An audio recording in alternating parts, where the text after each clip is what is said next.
So say her name. Not yet. Say her name. Say her name. That's actually making my blood boil, brethren. What are you trying to tell me right now? What made you choose this picture? Say Natural was thirst trapping. Pause. Okay, the ruiner. This guy put Big Turk before the stretch. I see what you're doing. I see what it is. It's a thirst trap episode. You're more like Drake than you like to admit still. Ooh, you know, business every day. Type, you know? Ooh, I think I'm learning. I think I'm learning. Okay. By George, I think he got it. Chicken nuggets. She'd be like, yo, you like cauliflower? And Natural's like, no shit, can we get one cauliflower? He's gonna try. He said, like, you dress like a weird gym teacher. A weird gym teacher? Nah, the gay versus is insane. Stop it. Gay versus. I feel like at this point we've gone down to the depths of vibration. Nah, Loki. This is how me and Gutsy's DMs was like. Ooh, sound effect for that. We're gonna get into that. Maybe we later. We don't have to. You know. Let's get to that. Listen, that's Friday Ricky Dread, and I might be breaking some of your hearts. I'm gonna say whatever I need to say at that point in time. Okay? Sorry. We love hip hop. Because that would be a crazy couple, bro. What, a stripper? No, not just me. Natural and her. Hold on. Yeah. Me and that Shotty still. Because especially with the underlying tension between the pods and shit. Like Romeo and Juliet, like opposing families. Pod ops and stuff. She's bad though still. I was at her live stream. I was sending her beer gifts and stuff. I like her takes on the industry and stuff. You know I feel like you guys are very similar in some ways. Maybe your podcast style. Nah, we should definitely I would definitely do content with her. I'm definitely gonna holler at her for that. So say her name. Not yet. Say her name. Say her name. Because Loki, there's this next shotty that actually caught me right now still, you know. So I might have to cut off my next my slam things, you know. So you're gonna retire the jersey? You're gonna get wifed up? Is that what we're hearing? Maybe, but summer's about to hit, so I might just have to wait till after summer for that. That's what I was just thinking. You know what I'm saying? I'm like, for Natural, I can't speak for myself, okay? But for Natural, for your Shotty story, you're gonna lock it down in the summer, bro. Isn't it supposed to be the other way around? That's the thing, man's getting hot in the streets right now, you know what I mean? When we talk about our weeks, I'll discuss but man's just outside this week. Yeah, no more puffy jackets and stuff. You're starting to see shape. Oh shit. I've been seeing so much gal down. It's crazy. Obviously the black things have good body, but I don't really look at the white things like that, but the white things have body. I'm seeing Indian things with body. I'm seeing Ukrainian. I'm like, what is going on, bro? I'm like, I'm glad they imported some of the baddies, but all the war criminals, you can send them back. Dr. Umar would not approve. You know what I mean? I'm just like, wow, Toronto's about to be festive this summer. Yeah. Okay, I got a pre-topic for us, all right? It might be a little bit nerdy, but I don't know. I think we're at a table of freaking nerds over here. All right. In Toronto, that's a diss. Right? But I wanted to show you guys what platforms pay. Okay. And you guys might already, be versed on some of this stuff, but I found a clip over here on the gram. Screen, right, cha. This is courtesy of Raz Van Business. You're gonna cheese Natural with this. Nah, this actually makes me happy. As a man that doesn't get paid for his TikTok views, I'm like, okay, at least you guys ain't getting paid that much either. Okay, so I'll show you guys. Because some people, to be honest, before I even show you guys this, because we did mention we don't get paid for TikTok, we don't get paid or we barely get paid for Instagram unless you go live. Yeah. Right? Can you break that down for the people first before we get into the payments thing? Yeah, basically, I think it's due to legislation out here. But okay, if you're in the UK, if you are a content creator, you could join the creator program on TikTok, Instagram. You're good. Jamaica, America, all that. All them niggas is getting paid from their views. But here in Canada, I guess due to our culture, you know what I mean? They're not allowing none of that.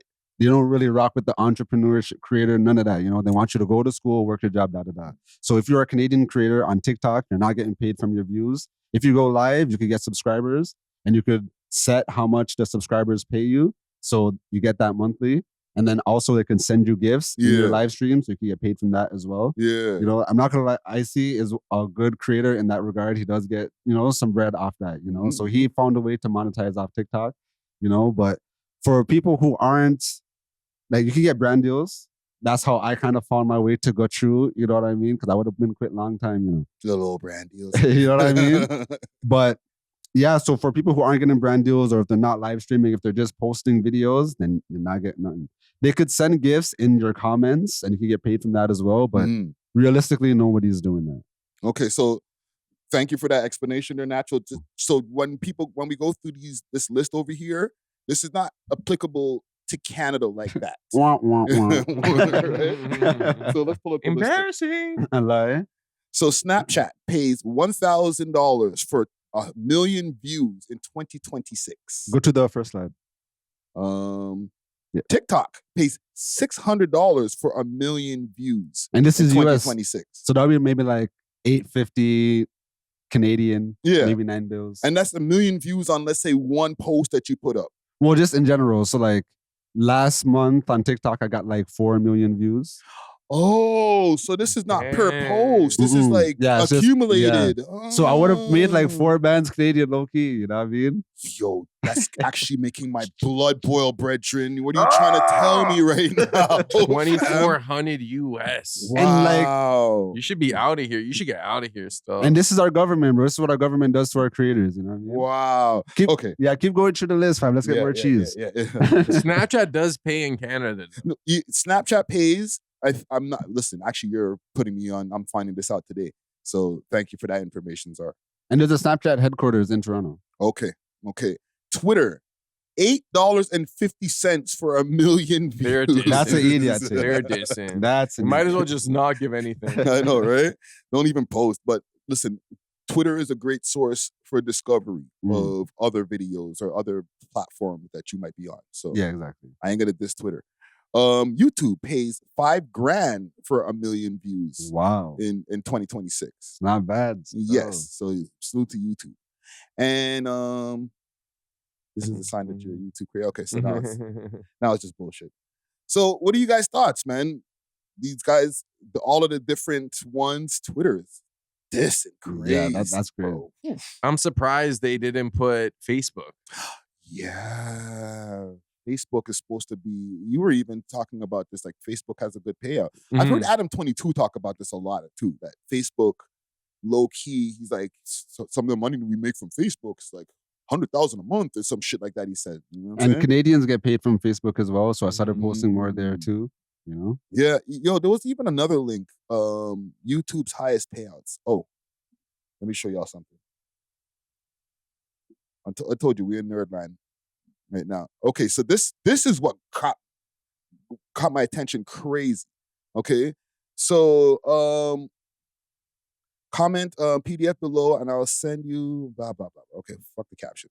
So these are the different, basically the niches that are in YouTube, like MotoGP, religious stories, right? So let's say like YouTube drama.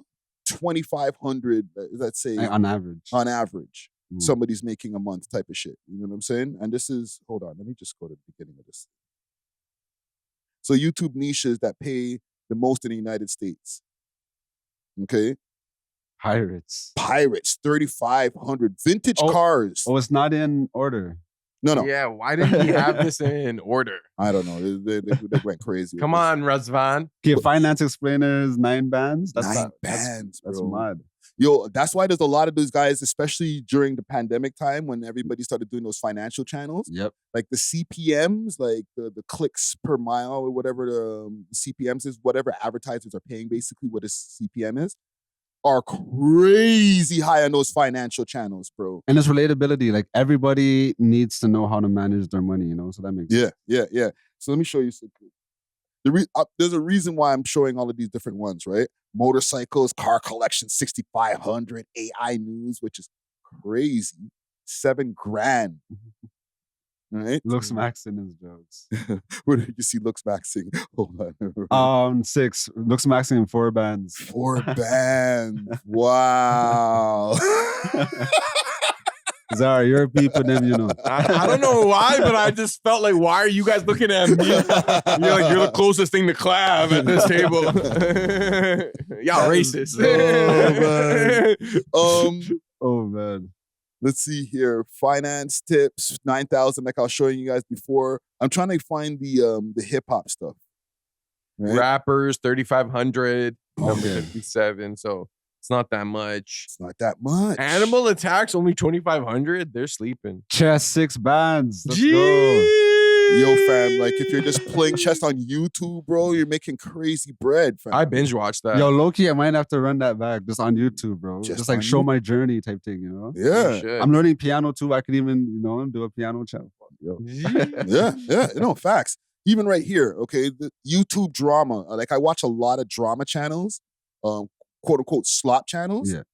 They're not making that much, bro. They make a lot of money because they get high viewership, so that kind of circumvents this. But as far as on average in comparison to like saving tips and deals, 8,500, bro. But even if you're making a 2,500 off of just chatting some ish on YouTube, like that's pretty blessed. You know what I mean? No. That's what people are making at their job, you know? Yeah. And keep in mind that's also on a scale too, Exactly. right?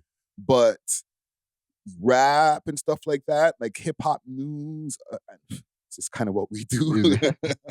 It's low on the echelon when it comes to what YouTube pays out, fam.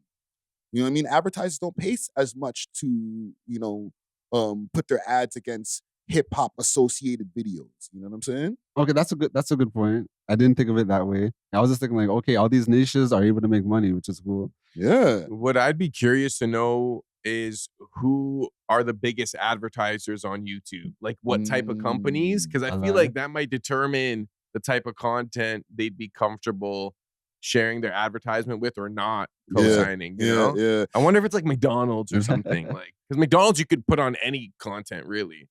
Not any. Why? It's like, yo, burger fries. Because if it's like some super red pill dark, oh, I hate this, I hate that, and then it's like, oh, I have a McDonald's burger. It's like, wait, you don't want to be associated with all that hate. If it's like, I can understand that. Imagine going Death 3, you know what I mean? Yeah. Advertisers are backing away from that. So. Yeah. The McDouble is back. You know what I'm saying? You're not gonna see any like kids ads. You're not buy some Pampers after the freaking H-Man video. You know what I'm saying? So you should search that. Who are the biggest advertisers on YouTube? Biggest advertisers on YouTube. Who do you guys think? Must be like a car company. Yeah, I'd say like food companies. You don't think it's gambling? I don't think so because YouTube is not super gambling friendly like that. And to like put an ad is kind of different. There's a lot of legislations. That's why they pay streamers so much so they could get their promotion that way. I'm gonna go like Johnson & Johnson, like one of them big corporations. I'm asking ChatGPT right now. Let's see what they say. I'm definitely gonna think it definitely has to be food. Apple, Disney, Product and Gamble or P&G, PayPal, and Google. Really? Google promotes its own products like Pixel, Chrome, and etc. Right? Entertainment and streaming donators. Netflix, Dominators, my bad. Netflix, Hulu, Spotify, Amazon Prime. Geez, these are all like the biggest companies in the world or America at least. Finance, insurance, Geico, Liberty Mutual, TurboTax. I do see, Nike ads, all of this stuff plays against YouTube videos. I don't see Apple ads as much, only when they're dropping. I don't see Nike. It also depends. I have YouTube Premium. Yeah. Oh, okay, that's fair. I have YouTube Premium. And it also depends on what your algorithm is too, right? That too. Like you're going to get localized ads as well. I've seen when I didn't have premium at times, like underneath my music videos, like if you're looking for a lawyer, if you're looking for a pardon, like I'm like, wait a minute, are you guys trying to like advertise to the criminals through this gangster rap shit? You know what I'm saying? And this demographics. Yeah. If you're a criminal lawyer, We Love Hip Hop audience would be a good place to start. No, well, listen, comment gang strong. Let us know what ads are popping up. People who don't have premium, obviously. What ads are popping up for you? Because you're watching a channel that, yes, we talk about rap and we talk about a lot of drama and local crime and stuff like that. Are you seeing a bunch of criminally related ads popping up on your shit? You remember Oliver the Goldman? Mm-hmm. Yes. The cash man. Yeah, the cash man. Mhm. I feel like he would be like a good sponsor. Like if he was still going, he would be a good sponsor for like. He's still around. He's still around? His sons took over. Oh, for real, eh? Yes. They should sponsor this pod. I feel like there's like a crossover, you know, like it would be like a jewelry, you know, obviously shout out Gamdom. I think they are like super on brand as well, you know? Yeah. But yeah, obviously shout out Exotic Hot Pod, they're on brand too, because this is the most smoked out podcast. Facts. Yo, shout out to you for shouting out all the sponsors at once. And Gramba. What I was gonna say is, knowing these companies are the biggest advertisers, what type of content do you think is the most suitable for them from a creator perspective? I think tech probably does really well because like a lot of them are tech companies. Yeah. Or like grand opening videos of like unboxing videos, maybe Amazon. I don't know. That's what I was thinking, the unboxing videos, because that kid, I think his name is Ryan. He's like one of the highest paid YouTubers, and like remember he was like a kid unboxing shit like back in the days. And even that black youth that does all the tech reviews and stuff. He's like one of the highest. MK, whatever his name. Because for them, it's like, okay, the viewers of this are interested in tech products, so we can push an iPhone or like a Google software or something. Yeah, and they literally get that shit sent over to them so that they can try the shit out. So like mans get bare free shit too, man. But referencing the list that you were showing earlier of all the different niches, I posted a story this morning. I was just like on some like kind of jokey, but I was just saying like I'm not an influencer. You know, like my skits is low-key, my skits be shit. Like when I try to make jokes, they be ill-timed and stuff, but I was still able to find a niche and get an audience on Instagram, TikTok, you know what I mean? So to all the people out there who want to, yeah, that's literally it. Okay, Bob. Yeah, right. Yo, read this. All right. Okay, I just showed my analytics for the month. Okay, 3 million on TikTok and on IG. And I said, I am not an influencer. My skits are horrible and my jokes are poorly timed. That being said, I was still able to find my niche and do my little thing on here just because. Baba, could you see that? On here, so just because you're not conventionally attractive or funny like Drewski doesn't mean you can't do your thing. A lot because hold on. You think Drewski is funny and attractive? No. I said if you're not conventionally attractive or funny, I know. Like, okay, I see. That's trying to make him. Yeah, Drewski's the ugly nigga. Look, respectfully. You know what I mean? But yo, the man got Ruby Rose and things. The man has a whole love show with Beer Gamdom, so you know, like. Yes, but can we examine this for a second? What going over here, brother? What do you mean? What's up with this? What made you choose this picture? Sinatra's thirst trapping. It's multitasking, you know what I mean? It's multitasking.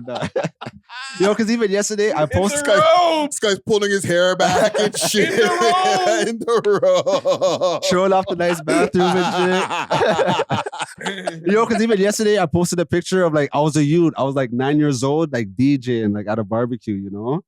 Yo, peer girl respond, oh my God, you're so cute. Like, yo, I got 300 likes on that shit. 300 likes on a story? Yeah, that's bro. Insane. This nigga Natural's in his bag right I'm like, now. yo. New method unlocked. This guy's having a ball, bro. This guy's even sending shots in his thirst traps. Oh, shit, man. Bro, this guy thinks a thirst trap is like, yo, fuck all y'all trying to steal my method. Oh man, that is jokes. Okay, let's start the pod here. Man, I'm out there just take notes. You know what I mean? Oh shit! Let me get my music ready. I wasn't even ready. Yo, now the weather hit 20 degrees. I was just on a rampage, dog. It was nice out. This guy's so inspired right now. This guy sees the sun. Nah, bro. Oh man, let's get this shit popping, man. Big tune lurks. Big tune, man. Oh man. Salute to Roderick Davis, man. Jeez. Let's get it poppin', man. We are Box, the world's most smoked out podcast. We love hip hop. I'm your host of the most toast, Friday Ricky Dread, aka Easter Rick, aka Podcast Poppy, aka 1,000 blunts to the head. No more AKAs, man. We back at it. Episode 673. We love hip hop studios. We got back in the building. Okay, after a short hiatus, the Turkish thrill. You might see him behind the wheels of steel, turning up the jam. You might see him on all social media screens, turning up the views. We got our political expert himself, DJ Czar in the motherfucking building. Let's go. Yes, sir. Yes, sir. DJ Czar, aka Burnout Sound, aka Young Shawarma, aka Cheeseburger, aka Coffee Poppy, aka Zarly Kirk, aka Big Turk. AKA Dr. Fantastic, stretch your girl pussy like elastic. AKA the ruiner. This guy put Big Turk before the stretch. I see what you're doing. I see what it's a thirst trap episode. The thirst trap. We all have our different ways of thirst trapping, but back at it like a crack addict. Oh man, I feel like I need to do something to the thirst trap. I can't think of anything right now, and I don't want to do anything crazy. But welcome back, sir. Yes, welcome sir, back, yes, man. Also, we have next to him our shit disturber himself. Okay, you might see him also behind the wheels of steel, turning up the jam, turning up the events. You might see him on your social media screens, turning up the views. All organic, by the way. Okay, you might see him scooping up the shotties, and it might be yours if you ain't taking care of her right. We got DJ extraordinaire and content creator extraordinaire, DJ Natural Wave in the motherfucking building. Let's go, man. Jeez. Hide your wife, hide your shotty, and potentially hide your baby moms. More to be revealed. Right? There's always a method to the madness. You know You're more like Drake than you like to admit still. This guy uses shotties as his number one weapon. Facts. Nah, low-key, like I would take that. I'll take that. I think there's a narrative that hide your BMs. The owl is your spirit animal. Now there's a narrative that like I hate Drake. Even sometimes in the comments, like, yo, why is Natural always getting at Drake? He always finds a way. You know, but I do respect, like, I've been a Drake fan ever since, like, the man dropped Still Fly Freestyle, you know? Right. It's recorded. You got that? You got that, Drizzy? You heard that? Chubbs, you heard that? Yeah, so. Gucci, you heard that? When you guys see me at the Sexy Red concert, it's all love. Right? Dusty got me an OVO shirt. I'm a rocket still. True. Make sure that's official too. You might get your head knocked. That's not official. Right? But welcome back. Welcome back. Before we get into anything, let me salute to the sponsors. All right. Starting with Gamdom air horns. Gamdom. Right. We love you, Gamdom. Gamdom no for the joke. bad man.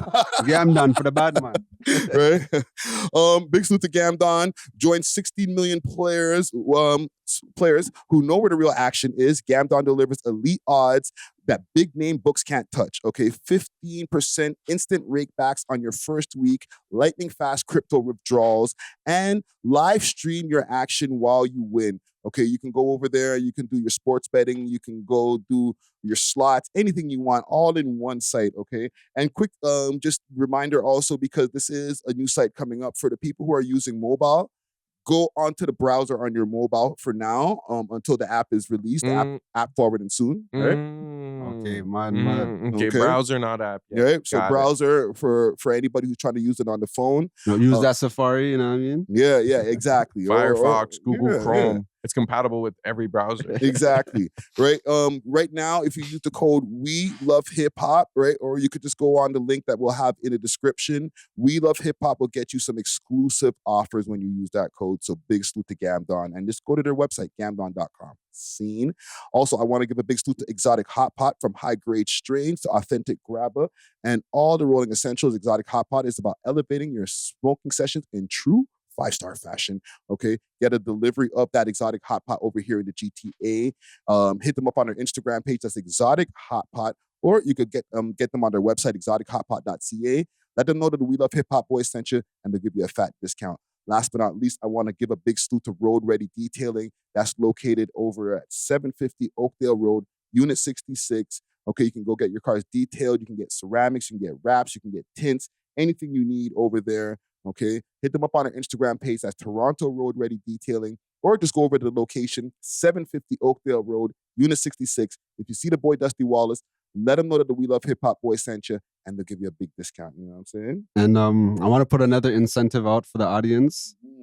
The first 2 people that sign up for Gamdom using the code, and they show that they play a game, I'll send the e-transfer for the $50 for the first 2 people. Ooh, air horns. You know what I mean? They can forward that right back in there. You know what I mean? No. First 2 people, you know, that maybe if a third person does it, if it's like get your shotty to do it, you know, like I'll feel bad and I'll send her something too. No. I'm fucking with that. I told you, this guy's in his bag right now, bro. Yeah, I don't know, the weather's been good, you know what I mean? Like I feel like, you know, good spirits out here. No, I fuck with it. You know what? We got a lot of topics. I think, actually, before we get to our topics, how you guys been, man? Fuck all the topics. How you guys been? I've been good, bro. I kind of like went into like hermit mode and just been in my stew, like cooking up and like, I don't know, just like escaping. And now I'm like ready to come back in. And then like I released the full documentary. Yes. Dope Sick in the Six. Yes. So check that out on YouTube. It's at like 1.3K views right now, 2.5 hour doc. That's dope. That's dope, fam. So nice. Yeah, run that up. And yeah, just thirst trapping on my IG story, like natural. There's an art to it, Friday. You gotta do, well, I'm not saying you gotta do one because pause, but like, you know, to get them, you get some likes in there that you might not have seen before sometimes. Exactly. Those are the leads you follow up on. Explain this to me. Not to say that I'm going to exercise the thirst trap, but explain to me some of y'all thirst trapping techniques, please.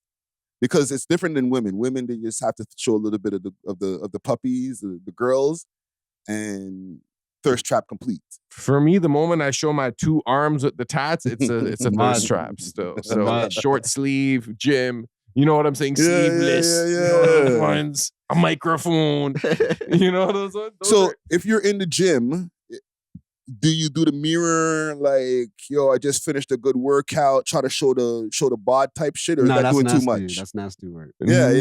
Nah, you just finished a workout. That's like a thirst trap. Nah, because some mans be like, they go to, some mans are nasty. Good. They go to the gym you go to the public gym in gray sweatpants and not wearing no underwear and stuff. Then they take the pic, they're half hard. Like pause, like man, just doing this and I got some nasty things. So don't do that, bro. Don't do that. I'd say for me, right? If I'm thirst trapping in the gym, like I'm doing, you know, like I get a pump first and I'm just doing like a mirror selfie, but my shirt's on, you show the arms. Yep. You know what I'm saying? Keep it calm. Put a little song on the story. You know, you gotta throw a song and then maybe a message, but like it could be any message. Like natural goes the, yo, like, these guys can't touch me type of route, you know what I'm saying? Yeah. Whereas like me, like I might go like a message like summer body loaded. Jeez. You know those ones? Or like gotta work. Something like that. Like a quick little mantra. Yeah. So you don't make the caption too long. Nah, you don't even need a caption more times, but I feel like it's helpful to have a caption so it's not like an overt thirst trap. Some man's flex jewelry. Some man's thirst trap, like when they go out, we're like, oh, we got bottle, they be showing the bottles. Me, I use the views though. I'm not gonna lie. You post that. I post me in a nice fit, but I'm not gonna lie. A lot of celebrities have been commenting on my videos, and you could add comments to your story. So like every few days, I just put a different celebrity or blah blah blah. Y'all gonna be seeing this, and it kind of stamps you. You know, like okay, this guy's certified. Oh, you know him? Type shit, you know. But they know you. True. But you guys just unlocked something I didn't realize. Man, them be thirst trapping when they're like flexing stacks. That's the thirst trap move. Definitely. In a way, yeah. Well, because people associate thirst trapping with like something sexual. You know what I'm saying? But like, man, just like having like a 50 racks and they're like, yo, came up, you know, never thought I'd make it this far. That's thirst trapping. No, literally. Yo, a baby picture of you could be thirst trapping. And it's like you said, it's not sexual. It's like the thirst is more clout based than anything else. Because there are some stories that like perform way better than others. And that's when you get, like you said, you got 300 likes on a story. That's insane, crazy. You know? Which is crazy. Like that's not normal for me. Normally I get like 50 likes, you know what I mean? Like 600, 700 views. That story got like 1,300 views, bro. Mm-hmm. Now I'm intrigued to try it just to see like what the engagement is. You know what I'm saying? Like post an old school picture, or I don't know, man. When I show the tats a little bit. I got a lot of tats, fam. I don't show them off.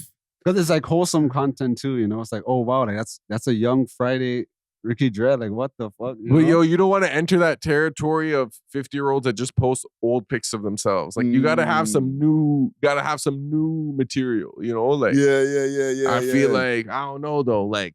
But like, hey, you know how when Jordana came and you had your sweater and all them, you know what I mean? Like, yeah. That's the day where you could post a picture, like, yeah, I should have done something you know like what I that. mean? You know what I'm saying? Go on the balcony with Jordana, you know what I mean? Take a picture, like, game day. You know, like game day. or business every day. Type shit, you know? Oh, I think I'm learning. Learning. Okay. By George, I think he got it. Is that a real that's phrase? That's a real phrase. By George. Damn. That's probably Walker, I think. By George, I think he's got it. Oh, man. Okay, well, listen, that was a long DJ Czar welcome back segment, but welcome back, DJ Czar. DJ Natural, what you been going up to? What's going on with you? I was outside this week. I'll try to keep it short, though. I'll start with Friday. I ended up doing the collab with that girl that I said, we went on a date. I took her to Era. I talked about that restaurant before. Yo, she was so sauced. Man, them take your shotty there, bro. Like, she loved the ambiance or whatever. She didn't know about this restaurant before. Mm-hmm. She kind of wild. She ordered steak and on them thing there, you know what I mean? Like, I ended up spending like $250 after gratuity and stuff, but yo, she's so bad. I didn't even care, dog. I did not care. What did you order? Yo, sometimes I feel like a youth, bro, because I ordered a burger and like fries. So like when they're bringing out the food, they're like, "Yo, who's this?" So then they gave the steak to her. But yo, she ordered like that's like reverse, like that's literally, bro. I gotta steal something off of the Joe Button podcast. Some chicken nuggets. This guy got them chicken nuggies, bro. Nah, literally, bro. The animal-shaped ones. I'm there cracking beer joke. I'm like, yo, I'm your youth still. Like, this is crazy, bro. So, and then that was a good vibe. She ordered like some sides as well. Yo, Shorty ordered the carrots was $20, dog. Carrots. She's wilding, fam. But I didn't know because we shared it. It was actually good, but like low-key. Just plain carrots? Nah, it was like with ranch? Like they didn't. I don't know how they did it, but it kind of like it was kind of like plantain how they did it. It was like it's different. It was cooked. Yeah, it was cooked and like seasoned. It was different, bro. Brother, I'm not trying to like step on the vibes, but fam, like, did she not? Is the prices not on the menu? No, the price is on the menu. Now she's seen. So she's just going in. Nah, kid, I don't like this. Kid, let me stop you right here, all right? The fuck, bro? I'm getting hot. Like, I'm getting offended, bro. No, I'm cheese. Listen. The appetizers, right? Yeah. Did she say, do you guys want to start with apps first? Is that what the server said? And then she volunteered this carrot information? The $20 carrots? Nah, like we discussed it before. Okay, so let's get one app and then we'll each get something? Like, how did you, like, describe it?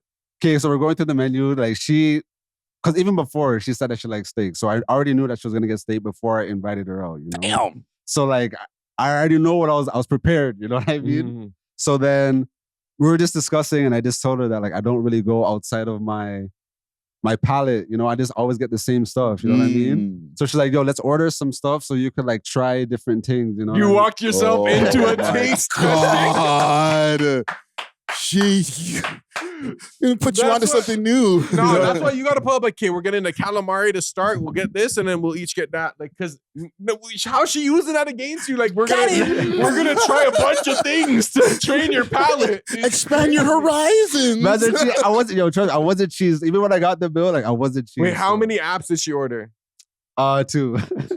It was like, but like you can't just that's have. Valid though. But I feel like you can't just have steak by itself with like that's kind of crazy, you know. You just gotta have potatoes and stuff.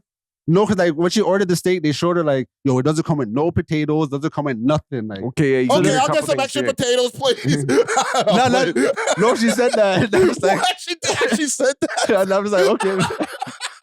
Since she upgraded the steak and everything. Oh man, but I didn't. Yo, the steak was like $80 alone. But I didn't, bro. I didn't mind. I did not. Did mind, she finish the steak? Yeah, she did. Still. Okay, She respectable. Did, she did. Waiter, extra potatoes, please. Oh, shit. Oh, I did not mind still, and she's so bad. She's She'd be so like, bad. yo, you like cauliflower? And Nacho was like, no. Can we get one cauliflower? He's gonna try. Nah, she definitely did her big one still. She ran it off. She definitely did her big one still, you know. But like, she did her big one is crazy. But like, shout out Gamdom though. That shout out Gamdom, you know. Just in time. Man's afloat. No, literally, yo. The next day, the Gamdom chick hit. I'm like, shit.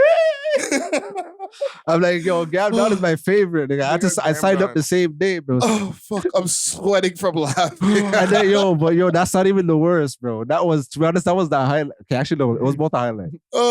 Thursday, I was with two shotties. The shotties like, oh, okay, one of the shotties like, we want to go to hookah, blah, blah, blah. We go to some hookah lounge in Scarborough. I don't like hookah. And it turns out only one of the shotties like hookah. They don't serve no alcohol. Which there. lounge you go to? It was called, shoot, it was like right by, D-Spot by Lebovich. Yeah. It was like right there. Okay. Yeah, so it was just like a calm lounge or whatever. No alcohol or whatever. So then the next shotty is like, oh, I don't like this spot, blah, blah, blah. So I'm like, hey, now it's on. Remember, these shotties invite me out. And then now as a man, it's on me to figure out the motive for the night because you guys don't like what you guys chose or whatever. But shout out are you paying? No. Okay. The shorty paid for the hookah and stuff, da. I'm just saying, bro, they just running it up on you. You know what I mean? But okay, so but here we go. Story change. Okay, so shout out to DJ Stoopy. He has Good Vibes Thursdays. You know what I mean? Fusion? Fusion. Jeez. So I'm like, okay, I'm in Scarborough with two things. Let me just bring them to Good Vibes. You know what I mean? Like, that's a place where I know I'll be good. Me and Snoopy have the same ops. You know what I mean? So I'm all safe over there. You know what I mean? So I pull up. So anybody that hears me on the pod saying, oh, natural, I go with two shotties, man, them seen me live. I'm getting beer love. People are bigging up you, bigging up Zara, da. So I got a lot of love out there. Like, that was a good vibe. Nice. But someone did kind of page me. Really? Yeah. Why? Basically, they said that you dress like, okay, okay, the way he put it was kind of crazy stuff.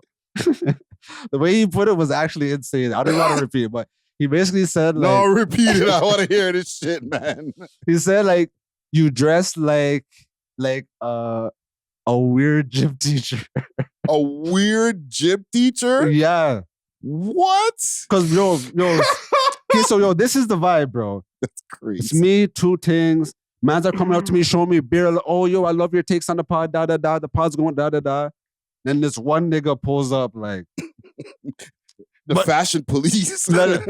But there's one thing, though. You got to tell that Friday nigga and start dressing, blah, blah, blah. I'm like, yo, Friday is 50 years old, dog. I feel like he dresses perfect for who he is. You know what I mean? A gym teacher is crazy. The man's like... a weird gym teacher, not even a cool one. The man's like, oh, I'm 50 years old, too. But I'm not going to lie. The man looked like he was 31, man. Yo, the man looked my age, fam. So am I supposed to have a Nike tech suit? That's what I'm saying. I'm like, yo, you are an anomaly. Like, you look like Pharrell Williams, dog.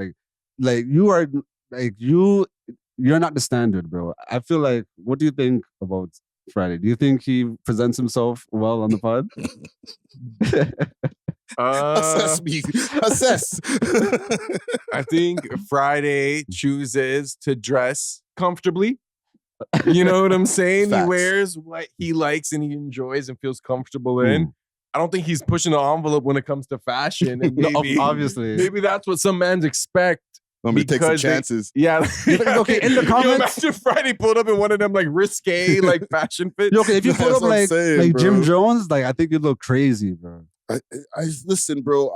I'm not trying to do too much. And salute, because like all of the stuff that I wear is mostly, pretty much everything is like gifted. somebody who has like a local brand. I'm wearing 2 local brands right now. So like, I don't know, bro. How is it weird, gym teacher, bro? Nah, that's crazy. Weird. Now you say when you put on the glasses sometimes. I just took off the glasses. Now you look like a normal gym teacher. Weird gym teacher. These ones right here. Like, now I've become the weird gym teacher. Holy shit. Okay, I thought their glasses were flying over. Okay, here's what I'll say. And also donated. Freaking salute to I Religion. Oh, for real, eh? Yes. Here's what I'll say. You know how with rappers, right? Like there's an expectation for the image. Yeah. I feel like there's an expectation of the image for you representing Toronto. Interesting. I feel like that's where that sentiment comes from. Okay, but look right now. We're literally all wearing hoodies, bro. And you guys are both wearing fitteds. So what's so different about Friday compared to us? The weird gym teacher. Friday's been on academics. So automatically I need to level up my gear.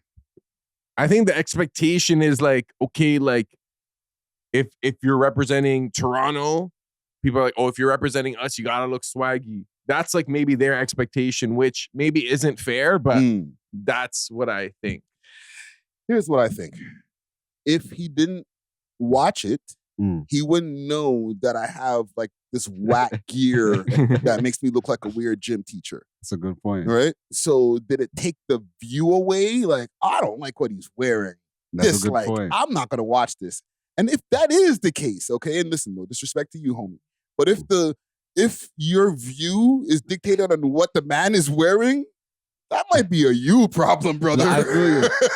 Yo, I was fending you hard in Fusion nightclub, dog. Man, them like us, we don't care what a next man wears. Yeah. But I think that, you know, with hip hop culture and fashion, there's always been like a relationship there, you know? Yeah. And I feel like as the face of it, that might be the expectation. And not to take a page out of looks maxing, but people do receive you better when they perceive you as like better looking or like more attractive or more fashionable, stylish, etc., whatever you want to say. Yeah. So I do think like dressing better would help. You know, I'm not saying you need to, but you would probably only see benefit from it. But I think that's for anyone. That's for anyone. You know what I mean? No, it's real talk. And I've said this on the pod before. If we were sitting here, rollied up, bunch of chains, or just like high-end freaking designer gear, I'm sure the people would be like, yo, the man, them, they're lit. Yo, I watch this shit all the time. Yo, look at their come up, Ray Tay. So it is the thing. It's not something I'm like, what are you talking about? Like, no, it is definitely a thing because people want to give people money who they feel already have money. That's true. But you don't need a rollie. You know, like... No, I want a rollie. No, definitely. Of course. But even the other day, I was talking about how Tommy Hilfiger had like the 80% off. You know what I mean? So like, there are ways to kind of get drippy without breaking the bank, you know? Yo, comment gang.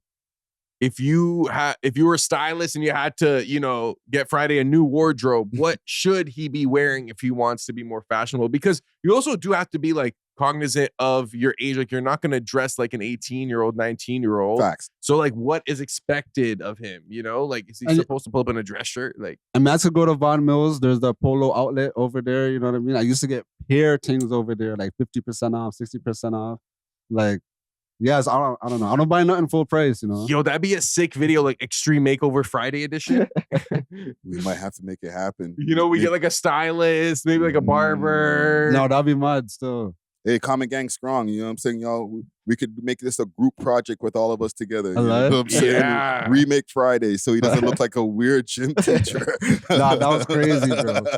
I felt like all the music stopped and shit when the niggas said that, bro. Like, what the hell, dog? Big up Fusion Lounge. I like that. Shout out to Snoopy. That was a big good up party, Snoopy. so. And salute to homie over there, man. The super fashion police, bro. Put me under arrest. Okay. I got topics. Speaking of police? Yeah. Actually, this is kind of weird, bro. Lil Berete versus Pressa. Okay, we're going to start there. Okay. It's a weird kind of beef. It's like a gay off.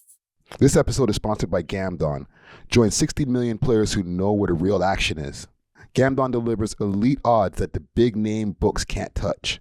15% instant rakebacks on your first week, lightning fast crypto wallet withdrawals, and you could live stream the action while you win. Right now, you can use the code welovehiphop at gamdom.com/r/welovehiphop to start earning free rewards. Again, that's gamdom.com/r/welovehiphop and start winning. Big salute to the sponsors.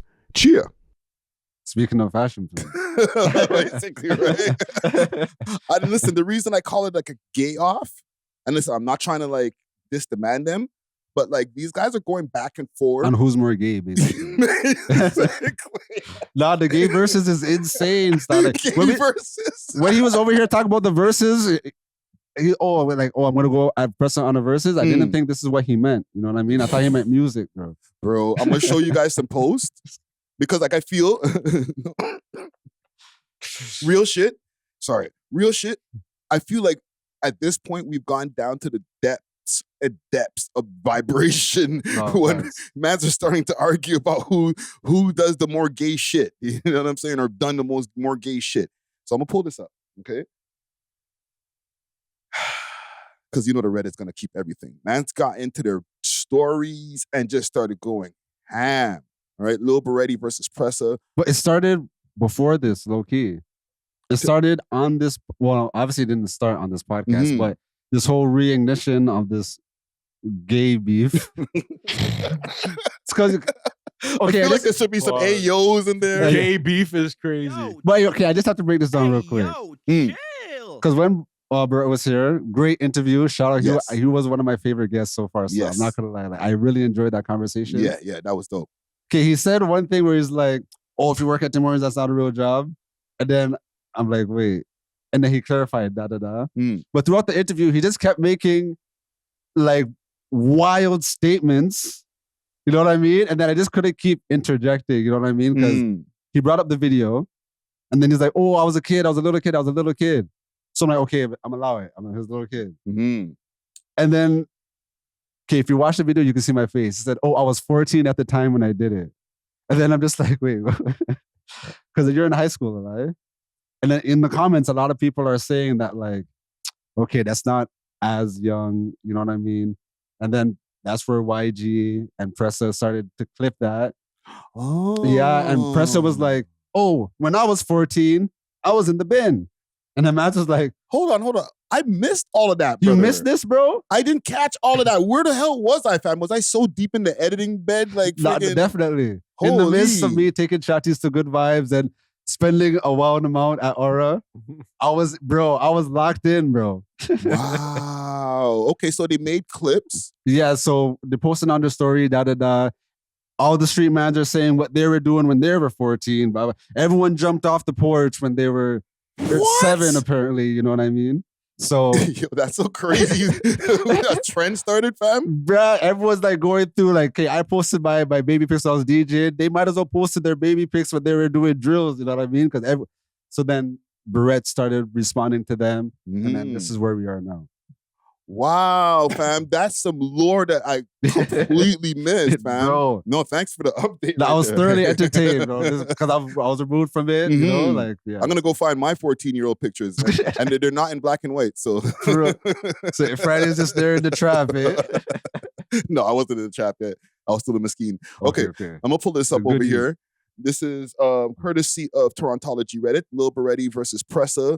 He also claims Wasi's blood brother is Gree. So this is Lil Berete's story post here. I have nothing against gay people or gay peoples. Wasi's brother is a real life gay man. I guess he's trying to say man, but I never posted him. I've never posted him here because the point is right now is to get YG and Pressa to come out the closet. Damn. All right. And then he posted. And he said, actually, fuck it. Niggas posted my mom's and sister. And he just was gang. Damn, that's crazy. He's rocking the Yeezus shirt, though. That's a Yeezus shirt? Yeah, well, on the women's line. Wow. Okay, so then Pressa responded. Or this is Pressa's, whatchamacallit, DMs. All right? And can you see that from here, sir? No, this is Berete's DMs, and he was talking to Pressa. Oh. Yo, this is crazy Muslim combat. Inshallah, you get richer than me because you're effed if you don't. Like I said, Ramadan Mubarak, akhi.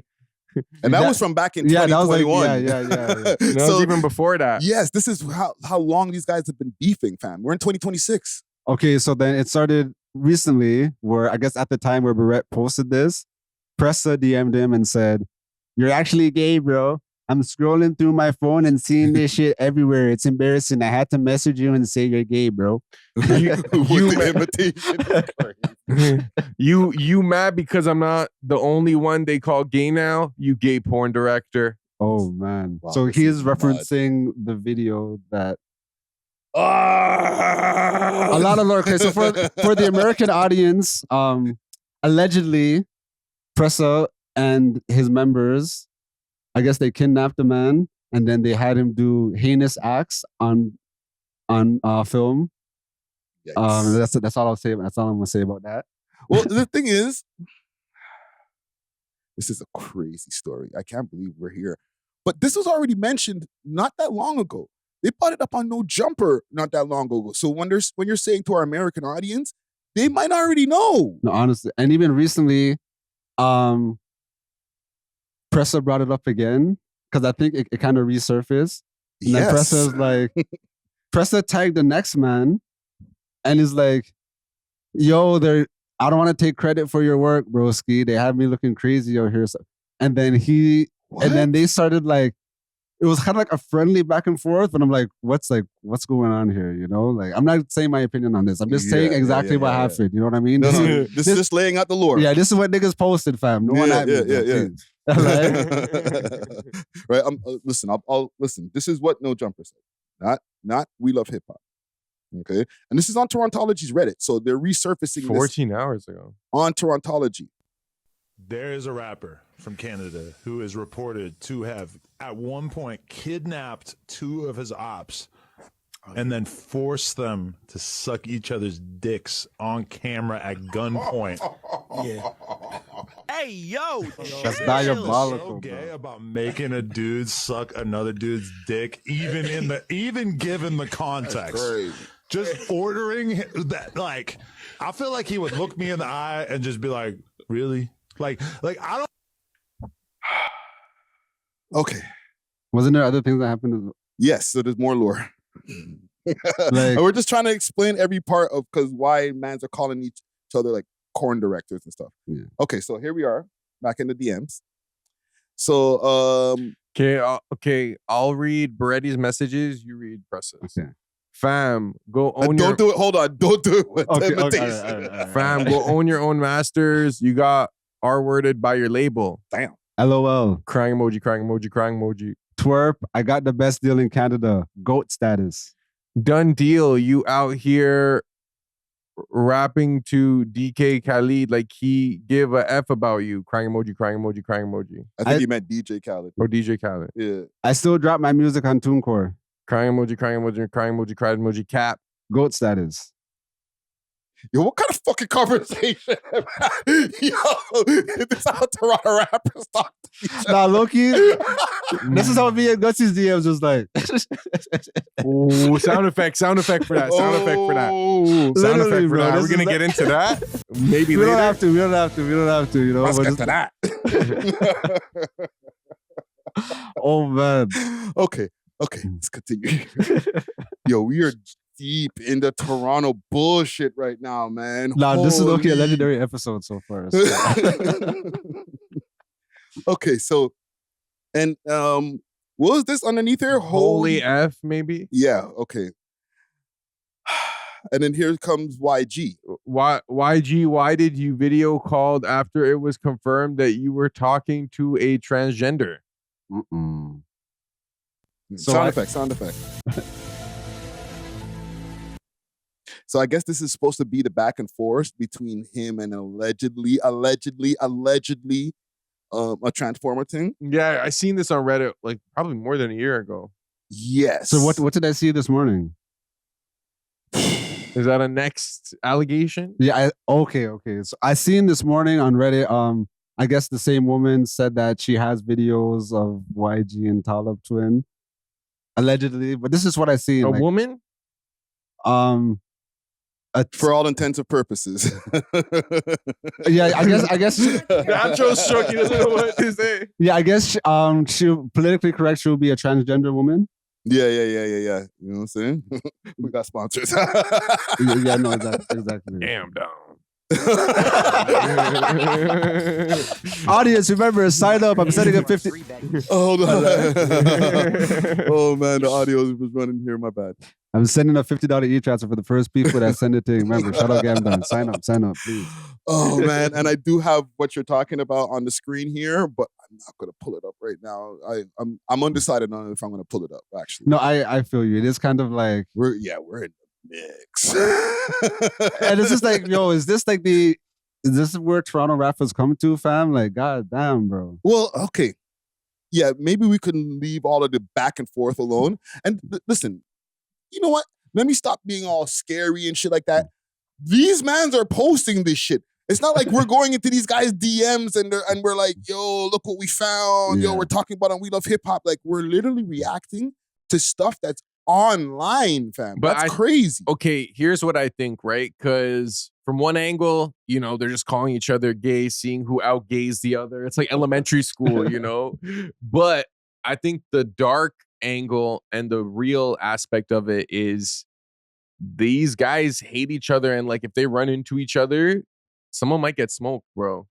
Facts. Like they have there's blood between the groups, you know what I'm saying? Mm-hmm. So it's just like I feel like they're trying to get at each other without being violent and like blunt about what they actually are trying to convey. So it's like, oh, you're gay. Nah, you're this, you're that. But it's like in reality, it's like, bro, when I see you, I'm gonna smoke you tight. So without saying that, they just want to say the worst possible thing. Just defame each other and violate each other. But like, I think the real message underlying between whatever they're posting is like, nah, we have real like blood between us, and like when I see you, it's on site. Yeah, but oh no, you go first. From a strategy standpoint, I could kind of see like Lil Berete's method in the sense of like, okay, people already associate me with that, and like it seems like they're not going to dissociate me. But if I could get all you niggas associated as well, then like we're kind of all on even playing field now, you know? Now it's just on the who makes better music. Yeah, it's like fighting fire with fire in a sense. It's like, okay, you guys want to take it there? Okay, I'll take it there too. Let's expose, you know, alleged activities. It's not a bad strategy. Cause like now, like before, respectfully, Pressa was like associated with Quarterlab, you know, associated allegedly with like Kodak Black and whatever situations over there. But now mans are gonna be associated with like T's and R wording and like all like that. Like, who's the PR people running these campaigns? Nobody. There's just a bunch of the man them who are just trying to get into the, you know, get their rap shit and get more money out the rap shit. But nobody's really in these guys' ears like, these are not good moves. Watch how you move because you're a public figure. Like, I don't know if those conversations are happening. Maybe with Pressa at the most because he's gone the furthest in the industry. Yeah. Like to have like a publicist say, you know, maybe you might watch saying this or saying that. But like none of these guys are like moving like they're using strategies of caring about what future investors might think. Exactly. You know what I'm saying? I feel like because they're still operating at a local level, not saying they're restricted to that. Obviously, they've reached global heights, but like when you play the local game, that's what ends up happening. If you play the global game, you wouldn't even get into these local beefs, you know? Like, I'm sure Bear people call out all these pop stars all the time, probably even people who are their contemporaries, but they're not going to engage because it's not a good business move. Yes. Here, it's the opposite. It's like, from a clout perspective, it is a good business move to engage in the effery, but it comes at a cost. Yeah, and it's still kind of small in the grand scheme of things. It's like, you know, salute to Lil Berete. He's been doing great music for a while. I know he had that whole controversy with the videos and stuff like that, but for him to get the engine rolling again, and he dropped music. Remember, he retired and he came back and he was dropping music. We spoke about it. Yeah. But the only time now that he's actually back up on the timeline, like all the time, is because he got into beef with these guys. And it's not even them guys specifically, just beef, period. That's not cool, fam. Like, he should just be able to run off of the merit of making great music and not have to get into it with guys or rehash beef so that he could be up on the timeline all the time, bro. That's kind of fucked up that not only us, because I guess we're part of the blame, but like the blogs, the Toronto audience, that's the only way that people can be like, you know what, well, I fuck with Lil Berete's music still, but his visibility, to get the visibility, he has to get into some fuckery. I don't think that's 100% true, because even his new track that I requested to play when he was here, I only know that song because you played it on the platform. Yes, you know what I mean? Yes. When I went through the comments of his interview, there was American viewers were like, "Oh, he mentioned that he has a track with King Von. I'm gonna go check this out. Oh, he mentioned this right here. Let me go check out his music," type thing. So I feel like there are ways to kind of get an audience without super like getting involved in the fuckery. Because I don't think anyone is running to check out their music after this gay off. You know what I mean? No, but the thing is, and before you go, Czar, like, his video or his interview, great interview, right? But part of the reasons that even helped to push the interview is, quitting rap, YG beef, and stuff like that. So then now people can go and catch the jewels. They'll be like, oh, this guy's pretty entertaining. Oh, I like how he speaks. Oh, let me go check out his music. But it's still off of the springboard of beef, fam. But he didn't even wild out that crazy in the interview. Like, I don't think he went super flagrant. Like, he sent some shots, of course. Yeah. But I don't think he went super involved in the polys. Like, when we're talking about the verses, I kind of stupidly brought up attachments. I'm like, yo, how you really gonna beat Pressa? Pressa has attachments. Not realizing that Pressa is dissing Smoke Dogg in the track, and then that's those mans or whatever. And he could have blacked out, you know what I mean? Like, yo, what the hell, blah, blah, blah. But I felt like he kind of kept it professional, you know what I mean? Yeah. And you gonna say something there? No, keep going. That's another thing. Because you mentioned earlier, are like, these guys, they're saying all of this stuff, it's a gay off, all of this stuff, but in the end of the day, if they run into each other, it's real smoke, right? Why document all of this stuff? I know it's giving you more traction, people are gonna go check your music, but if they are really to run into each other and something happens, God forbid, people could just go back to the whole paper trail of all of these guys beefing publicly, fam, and be like, okay, this is why it happened, this is the motive, blah, blah, blah, blah, blah, blah, case closed. In some cases, it's almost like you want people to know. You don't want the judge to know or convict you, but you want the streets to know, yo, this guy did this, so this is how he retaliated. Yeah, but that's still like, if the streets know, then the judge knows or the cops know too, fam. And like, I don't want to take it there and be on, some school teacher, weird gym teacher shit. Right? But like, same way, like, fam, it's real life, bro. Like, if mans are to run into each other and some shit does happen, they can't be like, oh, no, it wasn't us. We've seen it, you guys documented it. It's not about what you know, it's about what you can prove. This is true. But what I'm saying is they're showing us what we can prove through the social media trail. Circumstantial. I'm joking. I don't know. Hires are for your yeah. Yo, what I was gonna say is, because I do believe Berete is talented and he's well spoken. Like, he has a lot of potential. But in order to be, I guess, ultra famous or popular in Toronto, at least, you have to get like the city kind of rallying behind you. Yeah. Like Casper or like Sav. And the question is, like, will Berete be able to get the city to rally behind him after YG's multiple year-long defamation campaign? Yeah. It's tricky, man. I want to close the segment, but you did mention Casper. He's popping right now. He's got the deal. The market is the #1 tune right now, but like, he's gone through a lot of beef to get there too. But right now, doesn't it feel like, at least from the consumer perspective, everyone's kind of rallying behind him, supporting him, posting the song, of course, keeping it going? So obviously he has enemies and ops and people will hold things against him, but it seems like the city is rallying behind him. But would he have had the same notoriety as a street rapper if he didn't have all of those extra videos that we can watch about this drama and that drama and the car chase and all that? Like, that kind of adds to the story. Yeah. And I feel like it's very easy to change the narrative. I don't think people realize, like, even when we spoke about Neon, like the man did a 6-month campaign and instantly everyone forgot about all the racist stuff and like all that bullshit he was doing, you know? So Well, most people. Yeah, exactly. So even if Berete, if he gets a smoker, I don't think that the city is like not gonna back him. Pause, you know, like especially if he does like a nice campaign with it, like it's definitely possible. I don't think that he's just out of here because YG said a few things. Respectfully. Yeah, it's more than just YG because remember, there's a video, right? So people are gonna judge them off of that. YG just added on. Yo, who was that rapper that got punched by his manager? Toronto guy? Young Tory? Young Tory. Yeah. What about Young Tory? Like, I feel like his music making ability was still pretty high, but the audience wasn't able to see past that viral video. Yeah, and then it happened again too. The other one wasn't as viral, but then it happened again too that he got like into a situation that he was on the losing end of.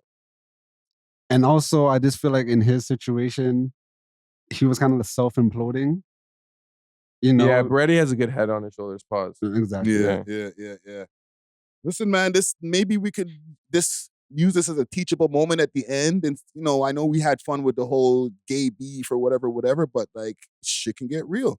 You know what I'm saying? And like all of these rappers, to get into the limelight, do you want to have to go this route where we're reading out messages and wondering if you guys bump into each other, shit's going to be okay? Or take the mesquite route? You know what I'm saying? But yeah, salute to all parties involved. Speaking of rappers who have been on a crash out, Pooh Shiesty. I want to give a quick minute to give a shout out to Exotic Hot Pots, Canada's loudest brand. From high-grade strains to authentic grabber and all the rolling essentials, Exotic Hot Pots is about elevating your smoking session in true 5-star fashion. If you want delivery, make sure to hit them up on their Instagram page, Exotic Hot Pot, and let them know that the We Love Hip Hop crew sent you. Big salute to the sponsors. Cheer! Man, this is actually kind of sad, fam, because I was playing the music in the beginning of the show and the music is banging. But this guy is cooked, bro. So I'm going to play a video here. This is courtesy of Fox News, if I'm not mistaken. No, NBC. A very dramatic story. You gotta listen to this one. Justice Department is laying out some details about this crime involving some big name rappers, Gucci Mane and two other industry pros who were apparently kidnapped and robbed, according to the Justice Department, by Pooh Shiesty, by Big 30, along with some others. A total of 9 suspects have been arrested. So here's what we know. These DOJ officials say Gucci Mane was lured into what was a fake business meeting in Dallas at a music studio that turned into what they called an armed takeover, where Mane and these others were held at gunpoint. This is back in January. They got robbed of their Rolexes, their cash, their jewelry. At one point, Gucci Mane was even basically forced to sign a release from a record label. Priscilla Thompson is joining us now. It is wild stuff, Priscilla. What else happened?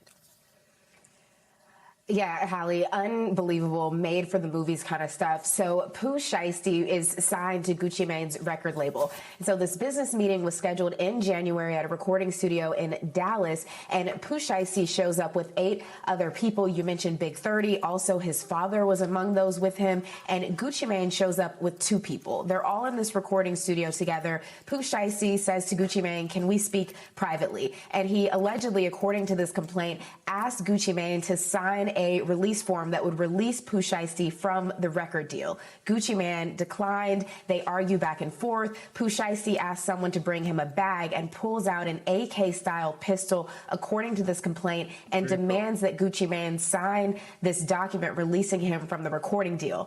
After that document is signed, then he goes on, Pooh Shiesty, to steal Gucci Mane's wedding ring, other jewelry, his wallet, and then the small group of individuals goes back out into to the larger group that's in that recording studio. And apparently all 8 of the other men who were with Pooh Shiesty pulled out guns and began demanding property from Gucci Mane and the men who were with them. So we're talking about Louis Vuitton. Hold on. Was that the lady, the other news lady? Did she say jeez? Jeez. Wow. Rolexes, cash, wallets. There's even physical Even the white lady can't believe there it. are photos of people with scratches. At one point, the Hold on, complaint pause says it for a that there was a second. man who had a Yeah, look at these names, dog. Lontrell, Kadarius, Demarion, Demarcus, Corday. None of these guys are getting anything if you see that shit on the resume, bro. Yo, these niggas are felons at birth. They weren't given a fair chance, eh? Lontrell. Poor Kadarius. God damn.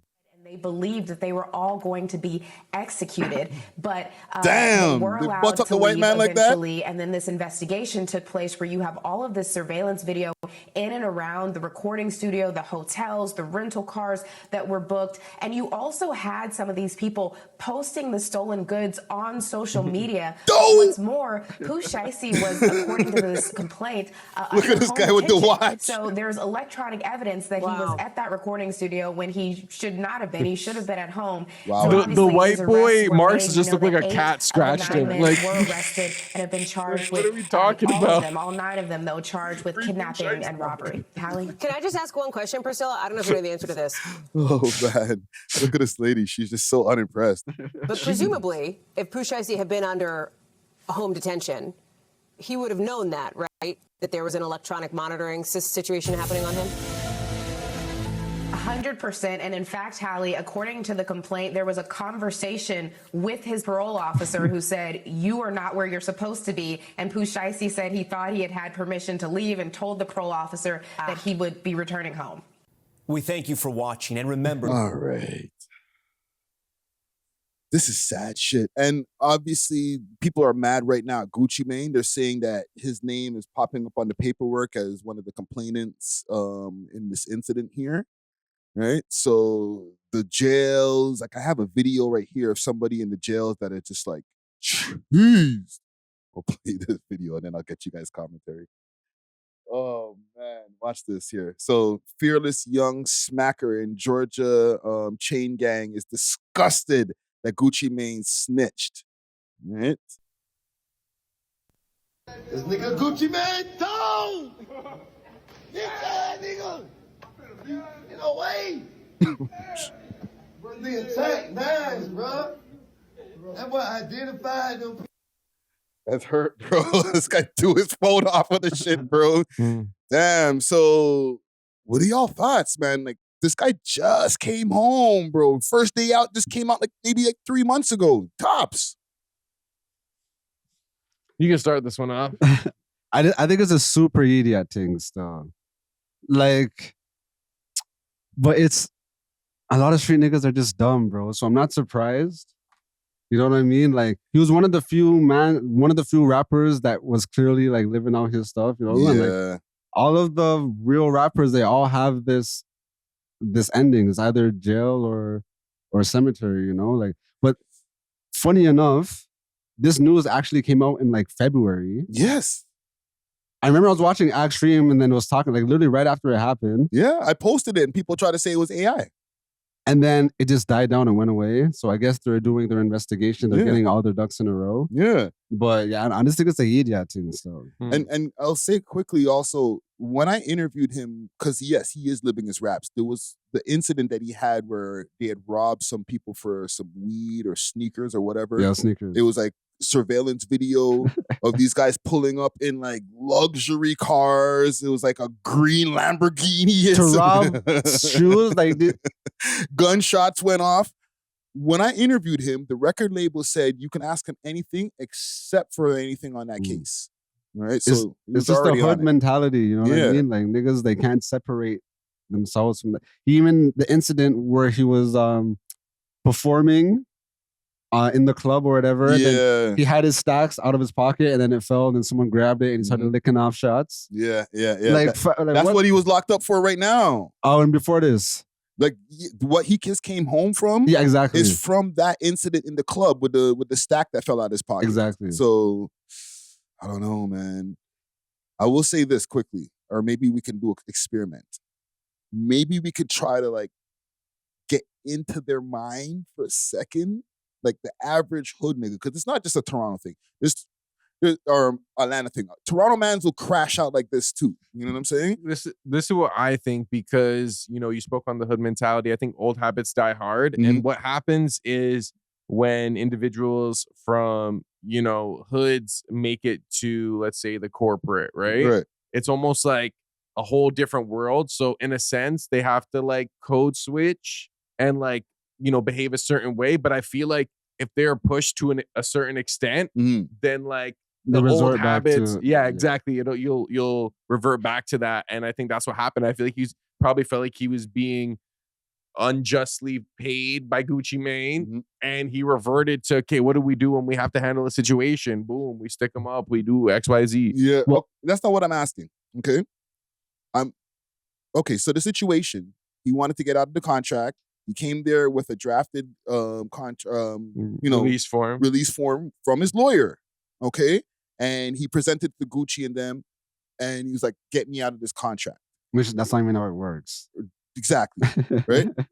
I want you guys to go into Pooh Shiesty's mind and let me know what was the mindset of what brought me from let me get out of this contract to tie up everybody or let's rob everybody in the room.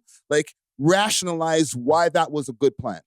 Because niggas hear these stories in the 90s of like Suge Knight dangling Vanilla Ice off the balcony so he could take his ownership over his song or whatever, which wasn't even the exact well, we don't know what the exact story is. Right. But there's a lot of stories that happened back then when niggas have to realize it's 2026, bro. Like, that's not guanin anymore. That's when hip hop was still in its infantry. Like, you could get away with that stuff. Like, you can't do that, man. But I do think there is an interesting overlap between the industry and the streets. Like, I feel like there is a fair amount of like gangsterism involved in like the corporate music industry. Maybe from like mafia or like the Jewish people. Them. I feel like every artist, every act, every camp are super connected to the streets. Like, I feel like there's some kind of underlying thing, and I'm not saying it's okay. It was dumb, but there's something in this guy's brain that made him think this is gonna be okay to take this method. Well, he thought that, okay, Gucci Mane is the street nigga. He's not gonna snitch. Yeah. But like, he didn't realize that, like, okay, his cameraman is like some white dude, and his security guard is literally an off-duty cop. And so they don't have to be holding to street rules. And my guess is that for insurance purposes, if he has the jewelry and stuff insured, he would have to file a police report. Right. So maybe he just miscalculated those parts. Again, I'm not trying to give him a pass. It was stupid. But some part of him in his brain, and his dad, right? Remember, his dad is involved too, said, if we do it like this and this, we could just be out of there, contract signed, and then we just go back to Memphis and it's all good. I think his dad was just scared, bro. Because, like, if they actually thought it out, then they would have made Pooh Shiesty stay home. Like, fam, they thought it out, not to interrupt you. They drove from Memphis to Dallas. Some of them took the buses and shit. They had Pooh a lot of wanted time to be a part of it. Exactly. They had a lot of time to think, bro. But you know what it is as well? I think Gucci Mane, let Pooh Shiesty into his home, and he's looking around like. No. It was a studio meetup. Studio? Yeah, they met up at a studio for like a business meeting. And they just had whatever jewelry on their person? Yeah. He took his wedding ring, all that. But also the artist, like this other artist that was on Big 30. Okay, yeah, that too. He had contention with Gucci, so they had problems. And this other girl that's on the label, she said how Pooh Shiesty and Gucci, they never were on good terms. Like throughout the whole time, they were like low-key beefing. So she's not surprised that this happened. I guess. I just feel like it is reckless, but mans then don't go into a situation wanting to go to jail. You feel me? They're like, I can get away with this as long as we just do this. And I think they just did too much. What if Gucci Mane just gave him the regular runaround in terms of, the deals and the numbers and the percentages, and he just wasn't going for it? He was like, bro, like, you're effing me in this deal. Like, get me out right now, and I'm going to run you up for all the money that you took from me. Maybe it's like his own way of bringing justice. Yeah, but that means they're prepared to do that in case he doesn't comply with the way they want it. So maybe, okay, that's the stupid mindset. Okay, we're going to go in, we'll have our guns. If shit doesn't go our way, then we'll fuck up this whole place. But if it does, then he signed the contract and we just walk away. So Gucci Mane just said, nah, I ain't signing this. And then this shit went left because there's still a premeditated plan going in. No, that's literally what happened. And then, because they had one man execution style, which was probably Gucci. And it's like, if you don't sign this, we're smoking your shit. Yeah. Which, like, I don't know, it's sad for Gucci, you know what I mean? But like, even Lucian Grange, all those guys, they roll like presidents, bro, because it's, for a lot of artists, it's life or death, you know what I mean? Like, to be in its contract, you kind of feel like it's inescapable, you know? It's like, fuck, like, what could I do? Like, I'm literally locked into this. Yeah. I tried to approach him professionally. He doesn't want to let me out because I'm his best artist. He offered me more money. I don't want blah, blah, blah. You know? So the song made 100 million and I made 5. But I think that's the idiot thing. Because without, well, we don't know what would happen. You're right. But the way how things went, without Gucci Mane's cosign or whatever, you wouldn't have made the 5 million. This is true. And this is why I know I always hit on Drake or whatever, but this is why I really do respect Drake. Because everyone on Young Money and Cash Money was crying about their deals. That nigga didn't say shit, bro. That nigga worked through every deal, all the shitty deals, until he built up so much leverage. Yeah. When now he's drafting the contract and going to niggas. You know what I mean? Yeah. It's just like, I feel like Drake that you just mentioned, and I'm not trying to put anything on them incriminating, but I feel like not only Pooh Shiesty is the only one who's hemming up mans to get out of contracts. He might have went too far and got caught because they went crazy, but I feel like the industry, this is not abnormal, fam. Yeah, I feel like there's multiple types of coercion, and I do think the industry does employ streets tactics. Yes. A lot of the times. Yes. Whether it's blackmail or manipulation or straight up physical coercion. Yes, like people always talk about Suge Knight. That's always the best example, but they never talk about Cameron trying to get out of his Sony deal back in the days and before Dame Dash stepped in, right? But when was that? This is like back in the 90s, right? See, again, 90s. But even when Ice Cube, when that was like 90s, like, shout out to Jewish people. Them niggas learned quick, bro. Yes. They're like, okay, we're not letting this happen, bro. We want to be profitable. We're not going to allow these artists to just come bully up the scene and go out the contract. Oh, why this? We're like, no, that's not happening, bro. Yeah, but in the Cameron situation, he was trying to get out of the deal with Sony. He had his first 2 albums on there, right? And they weren't letting him out the deal, and he was hemorrhaging money. He had them under so much duress that they had to have security escort them to their cars at night after their shifts and shit, bro. Then Dame Dash stepped in and said, like, yo, if you guys want all this to stop or whatever, you know, here's this amount of money, let me just buy him out the deal. And they gave him a low enough number for him to say yes, and all of that pressure, and he was out the deal. I feel like most of the gangster tactics happen the other way. Where like the industry has the gangsters and they're going to the artists where like, you're signing this shitty deal whether you like it or not. Even Rihanna made that joke where she's like, oh, when I met Jay-Z, we were on the 13th floor and he said, oh, there's 2 ways to leave here. Through the door with the contract sign or off the balcony. Yeah. Or his fucking laugh or whatever. His rich man laugh.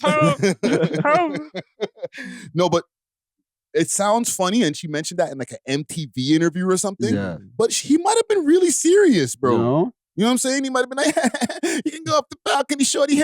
But you like, you know, give her like a super stern look after he said that. You know? This is a girl from Barbados, you know what I mean? Like, no one, I'm not going to say no one's going to care. But at that time, she wasn't Rihanna. She came to America, she had too much fun, and she fell off the balcony. Bam. On to the next one. They probably would have used it for their cannibalism. Yeah. Bring her to the island. Got friggin' barbecue. Yeah, and we're hearing her with the story of her saying yes. We don't know what would have happened if she said no, bro. You know what I mean? We don't know what would happen to Gucci if he said no, which I think was the right decision. Because Gucci even said, like, you know, the lawyers have to like approve of the and they basically said, yo, shut up before we blow your shit. Pause. Yo, bro, I just feel like it is dumb. And everybody who's been giving their takes on this, they're like, you guys are stupid as criminals, da-da-da-da-da. But I just feel like even though they are dumb, mans go in with a plan, even though it's like with guns and all that. But the plan is not to go to jail. I agree. You know what I'm saying? Yes, the guy who was flexing the rollie after, you're sending mans to jail. But like the guys who initially set up the plan, we're going to go in and get out and get this contract signed. But now you're still under the contract because obviously if it's signed under duress, it's going to be void. Mm-hmm. And then now you're back in the bin. And people are going to be running up the songs more. Bro, the song Gucci Mane's making more. It got the highest streams or something like that. Like recently, over the last couple of days, it shot up. It hit like I think the Spotify #1 or something like that. That's crazy.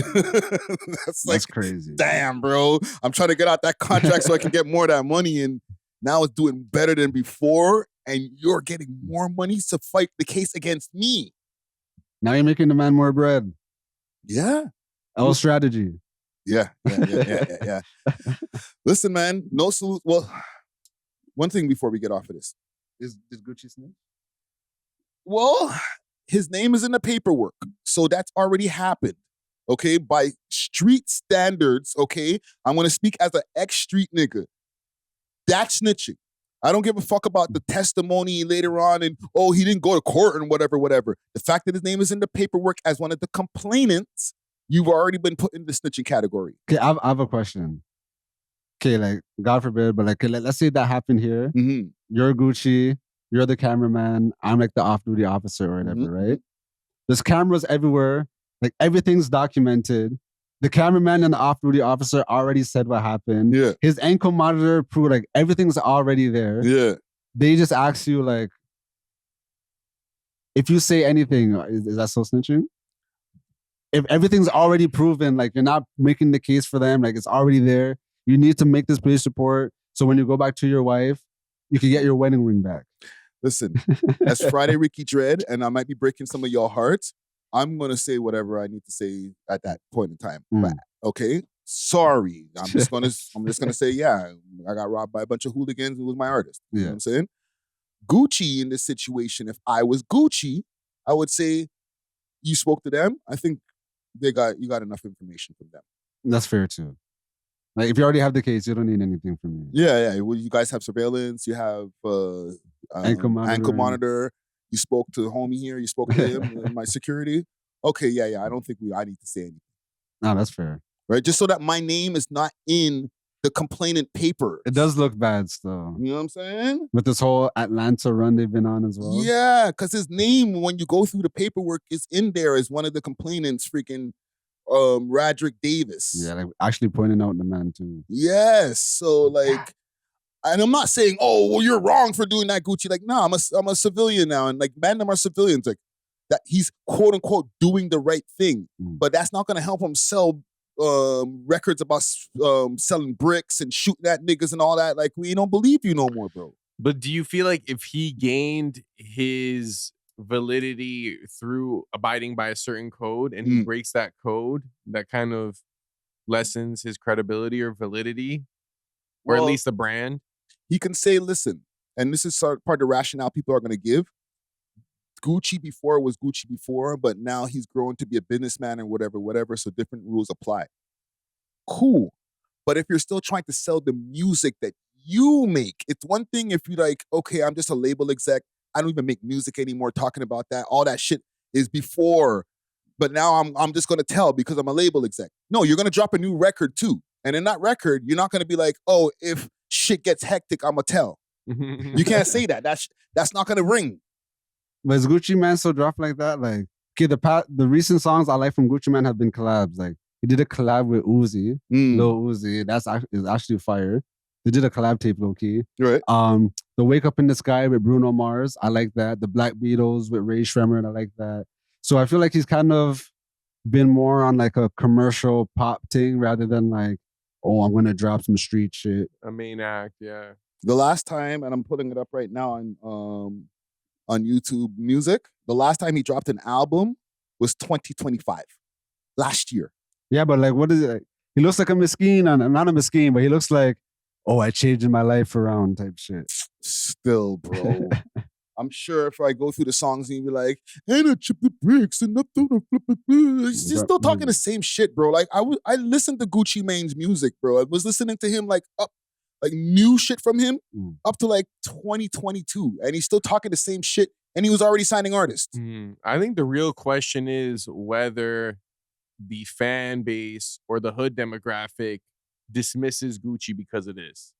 Like, it's really up to them. Like, if you're not a street dude, you can have an opinion on this. But like, there is a segment of the population that will discredit Gucci from here on out. And like that video of that guy in the jail, like, yo, Gucci snitch. Like, you know, like. I think that's a couple mans, but he put on so many people, bro. Where like, I think they're gonna allow him, dog. It's not a couple mans, bro, because his core fan base, I'm okay with it. But his core fan base is my age and like maybe like 10 years younger, like mans who are in their 40s and stuff. A lot of them niggas is like stand on business. Oh, you broke the code. Oh my God, I don't know if I could hear this shit the same. Maybe these YNs these days, like, you know, Gunna and all these guys snitch, the kids don't care. But the old heads care. And that's his core audience. That's a good point. You don't think none of these mans like matured and like. Yeah, a lot of us have, you know, we're just like regular job or whatever, but the street mans who are like, yo, that's Gucci supposed to represent what like I'm about. Yeah, he lost them for sure. Yeah, bro. I thought he was a real one. They thought a lot of guys were real ones, I guess. But you know, the white girls that play Black Beatles, you know, he's still gonna get his money off that. Yeah. He'll be fine. You know? Yeah. He's not gonna not be rich. It's just that moving forward, I don't know if, and like again, he's not putting out as much music as before. So maybe it doesn't matter. And he changed his image. Like, he only touches road with his wife. He lets his wife speak for him in the interviews and stuff. Yeah. Like, I don't think he cares to maintain that right now. Yeah, I think he'll be fine. He'll be fine. Yeah, man. Salute to Gucci Mane. Right?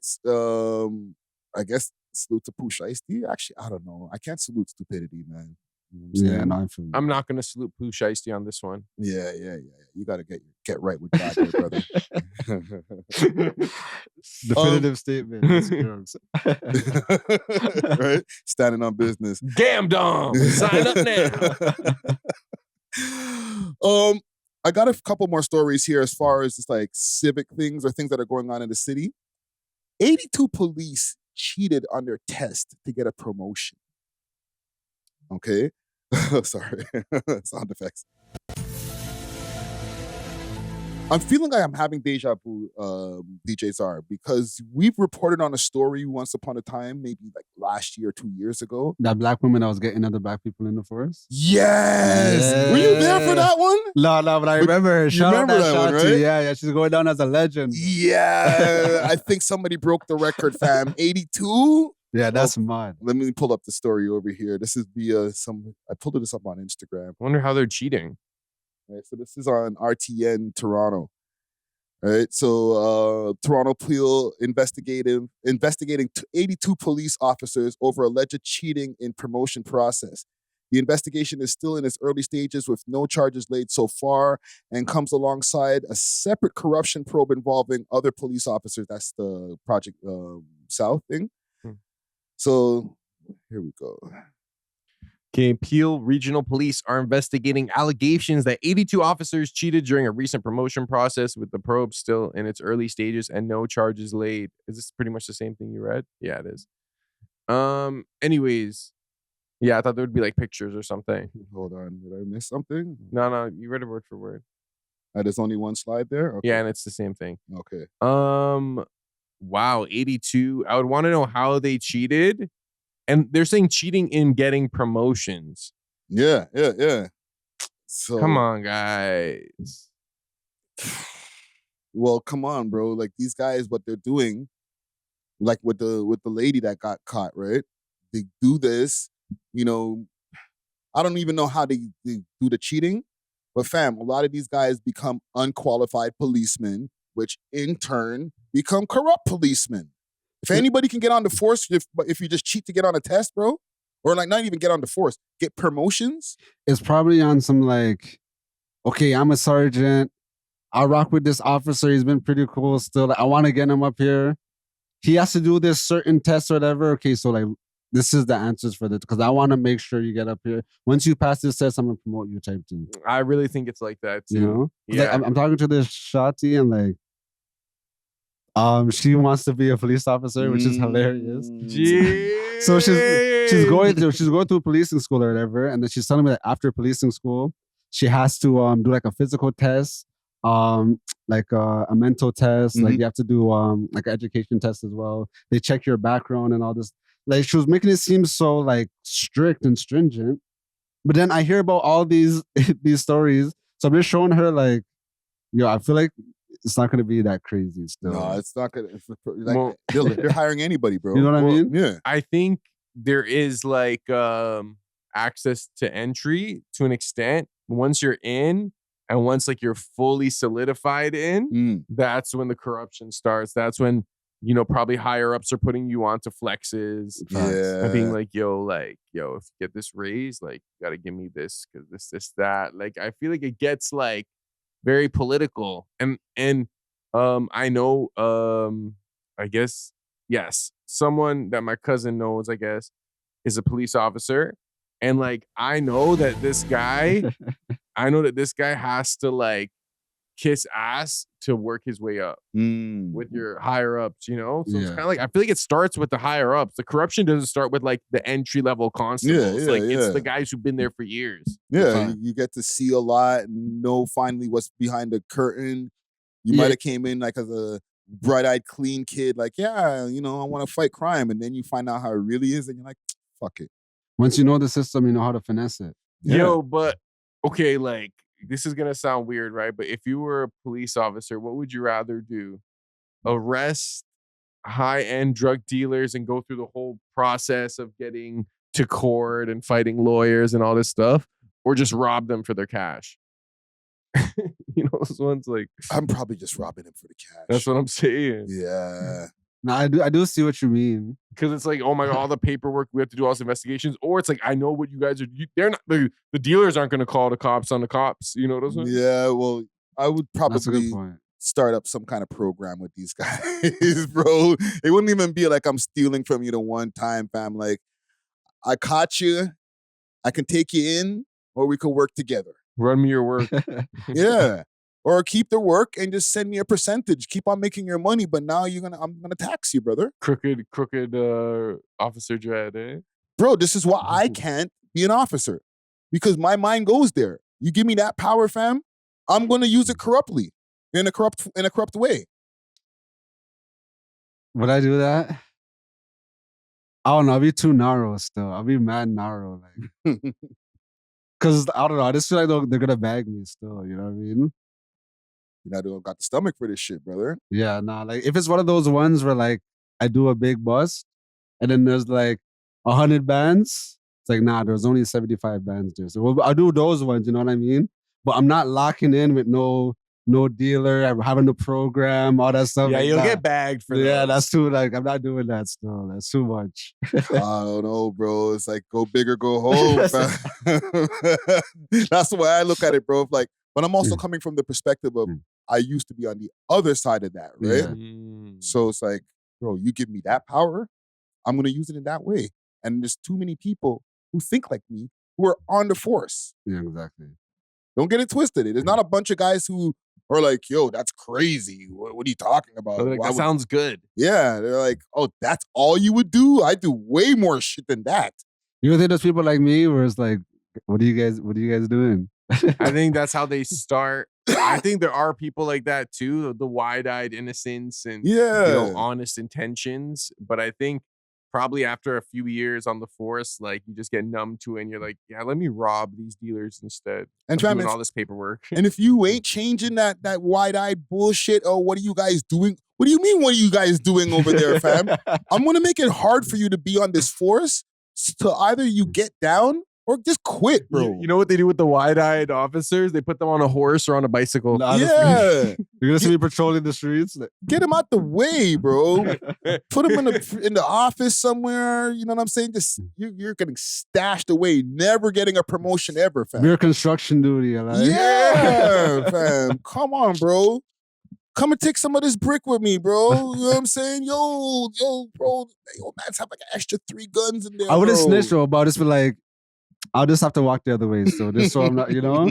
I don't want no involvement still. You don't want to be my partner if we're driving around, bro. I will corrupt the fuck out of you, bro. I'll be Denzel. I'm like, bro, just drop me at the Tim Hortons, let me order like my coffee and donut. No, you're staying in the car. I gotta stop. I gotta make a quick stop. You're staying in the car, bro. Just watch the car for a second. I'll be right back.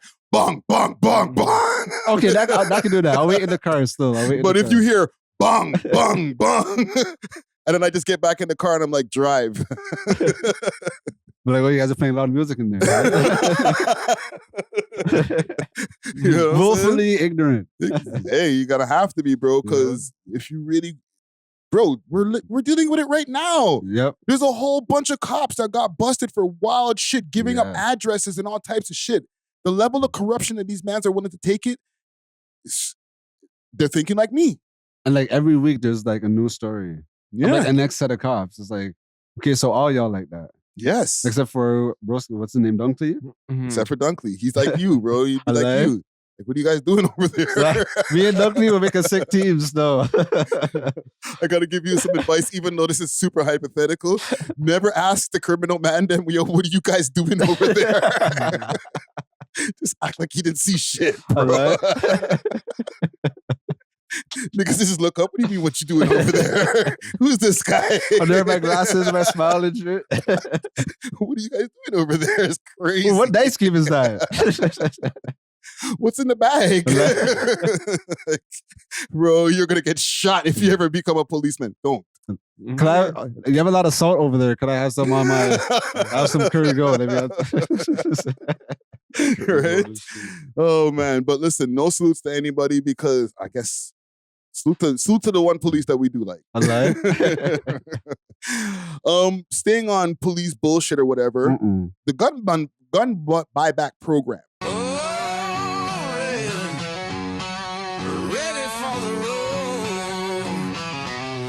Roll Ready Detailing, now open 7 days a week from 8 to 5 p.m. 750 Oakdale Road, Unit 66, specializing in ceramic coating perpetual with warranty, PPF, tints, wraps, vinyl wraps, and hand car washes. Remember, we clean anything on wheels.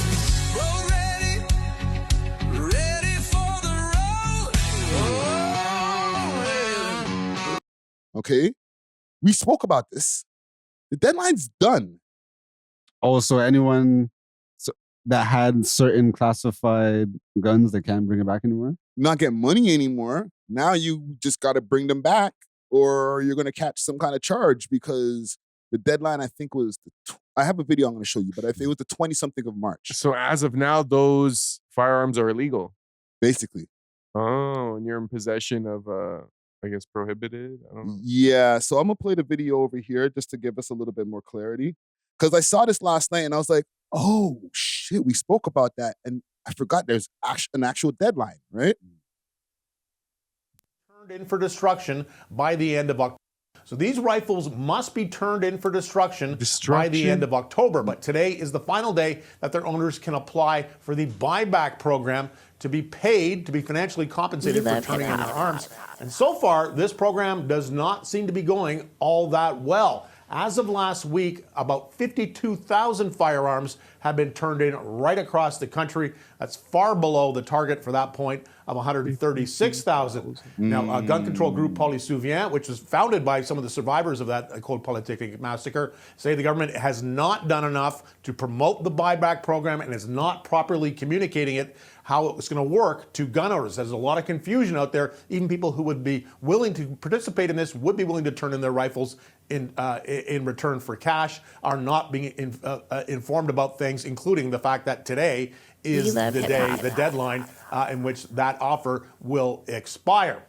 But part of the problem is you've had a lot of pushback against this program from people like the Federal Conservative Party here in Ottawa. They really don't like it. They don't like any kind of gun control measures. They are absolutely opposed to it. There are gun advocate groups also pushing back against it. And then you have the governments of really right across the country, Ontario, Alberta, Saskatchewan, Manitoba, Newfoundland, and Labrador, all of them saying that they are not going to let their police forces participate in these programs to confiscate firearms when the October 30th deadline arrives. Wow. Here in Ontario, the OPP and the Toronto Police Service also saying they are not going to be involved. And that is a big problem for the federal government. So far, the only police forces outside of Quebec that are on side are the municipal police force in Halifax and in Winnipeg and also in Waterloo, Ontario. So expect, Tammy, a lot of questions for the public safety minister today about whether this program... Okay, we got the point. So excluding Waterloo, anybody in Ontario who has those declassified firearms, they're good, basically. Well, the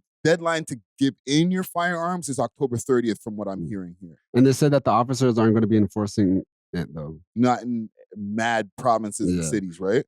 But the deadline, as far as for the gun buyback, was in the end of March. Okay. So now you have still to the end of this year to give your gun back, and you ain't gonna get no money till October 30th. Basically, that's what he specified. Yeah, okay. yeah. So, what are y'all thoughts? Because none of the police are down to help get some of these guns not off the street, but out of citizens' homes. Typical Canadian infrastructure where the message is so broken up that like the different systems can't even cooperate. So like, you know how they were saying like the federal government didn't specify how to do the buyback. Mm-hmm. A lot of provinces didn't even sign off on this, you know? So now you're having discrepancies between the federal government and the provincial governments. And it's just like a terrible rollout. 52,000 guns were bought back, which that number surprised me. What surprised me even more was they projected it to be 136,000, which surprises me that there are that many legal arms in this country. I don't think that that's it. I think that might have been projected to get back, but that doesn't mean that it is all of the people who might have a legal firearm. Well, if it's illegal firearms, then they have a record of ownership. So I feel like they're like, okay, there's 136 of these registered type of weapons that we are able to like keep track of because they're registered. That's theoretically, that's how many should be bought back. Or maybe they're like 150,000, but only 136 will do it. But less than pretty much a third of the people who had those guns did the buyback. So do you think that there's like 130 something thousand like registered gun owners in the whole of Canada? You think that's a possibility? I don't think it's individual owners. I think registered weapons. I think there are probably owners with multiple firearms. But it could be in the 100,000s. I mean, we have like 35, 40 million people. Like it wouldn't be too crazy to think that there's virtually 100,000. Now that's be at least 1 million.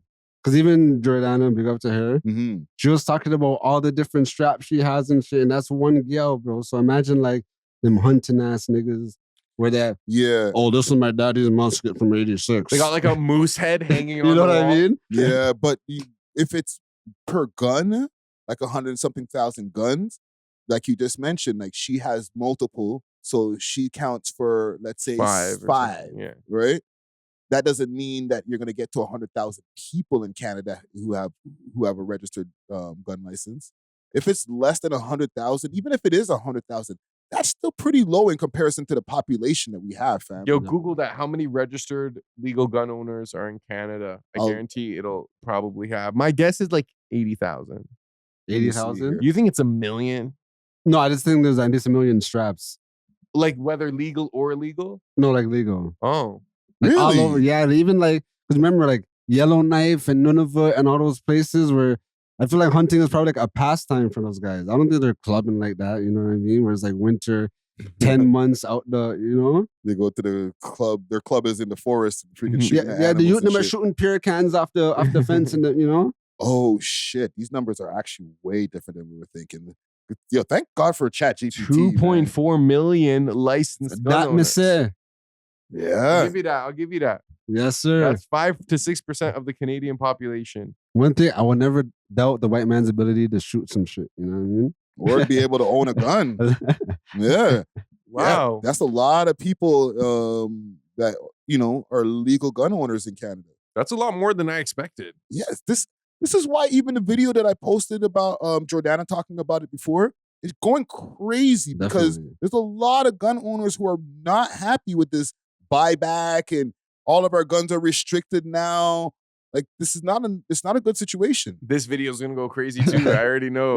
Fam, guns are way more important to Canadians like living standard or whatever quality of life than people think it is. People will look at Canada and be like, oh, you guys are a nice place. It's America where they're gun hungry or gun happy, and Canada we're way different. Nah, bro. Sorry, go ahead. No, go for it. What I was gonna say is there are a lot of Canadians who take out their rifle, their gun every single day, and they just like they have a woods at the back of their house, and that's how they live, and they're unbothered. It's not like the police are on them every single day. It's just like just a part of life. Yeah. I was gonna say, it's only because we're in Toronto where we have this certain way of life, culture, and stuff. I feel like majority of Canadians, they don't live like this city lifestyle. You know what I mean? Don't. Yeah. But like they're more rural. They're, like I said, like their pastimes is like hunting and like jigging down, and camping. Yeah, exactly.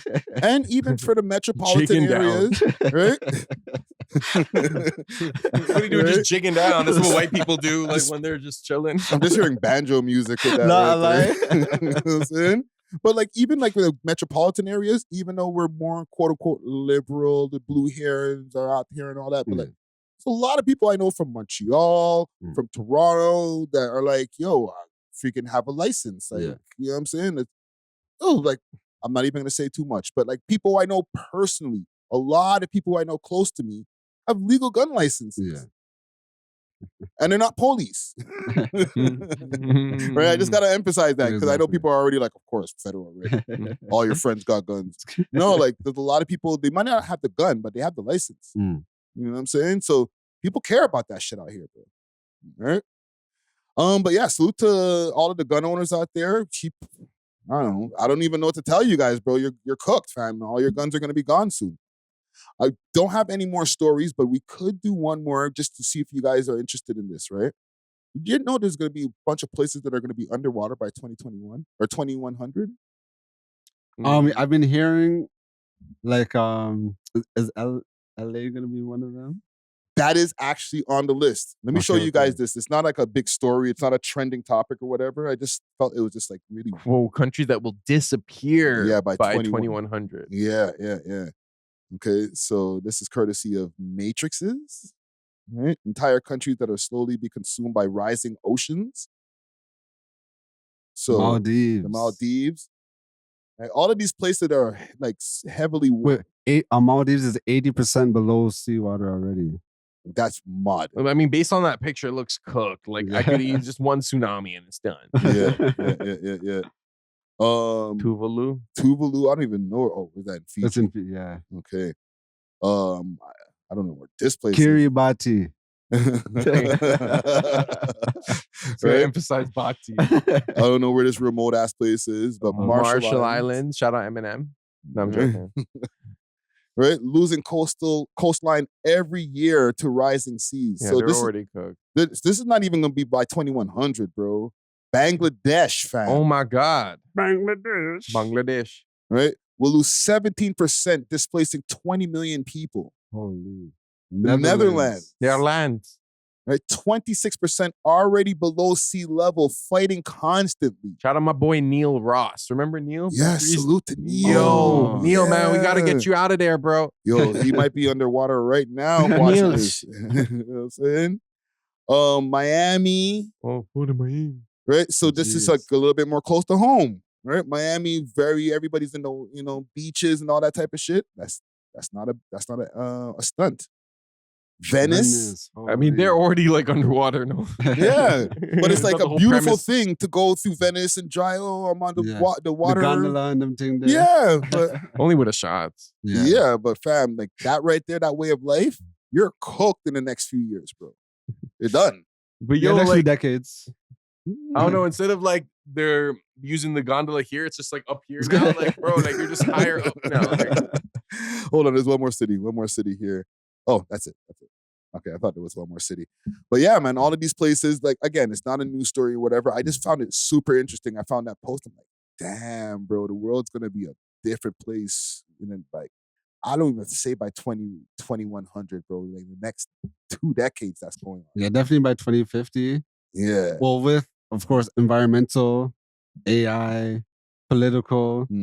Like, I can't even really forecast what things are going to look like. You know what I mean? Yeah.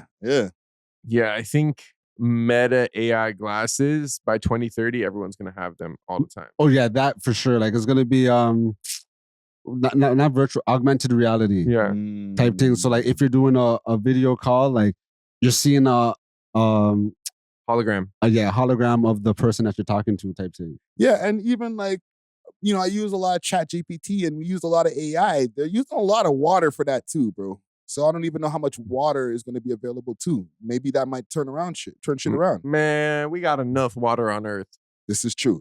But like it's like 80% water. This is true. This is true. I'm underestimating how much water we actually have. But like, bro, we're destroying the Earth. You know what I'm saying? And the Earth is fighting back. Sometimes I think that humans are kind of bold to think that we have the power.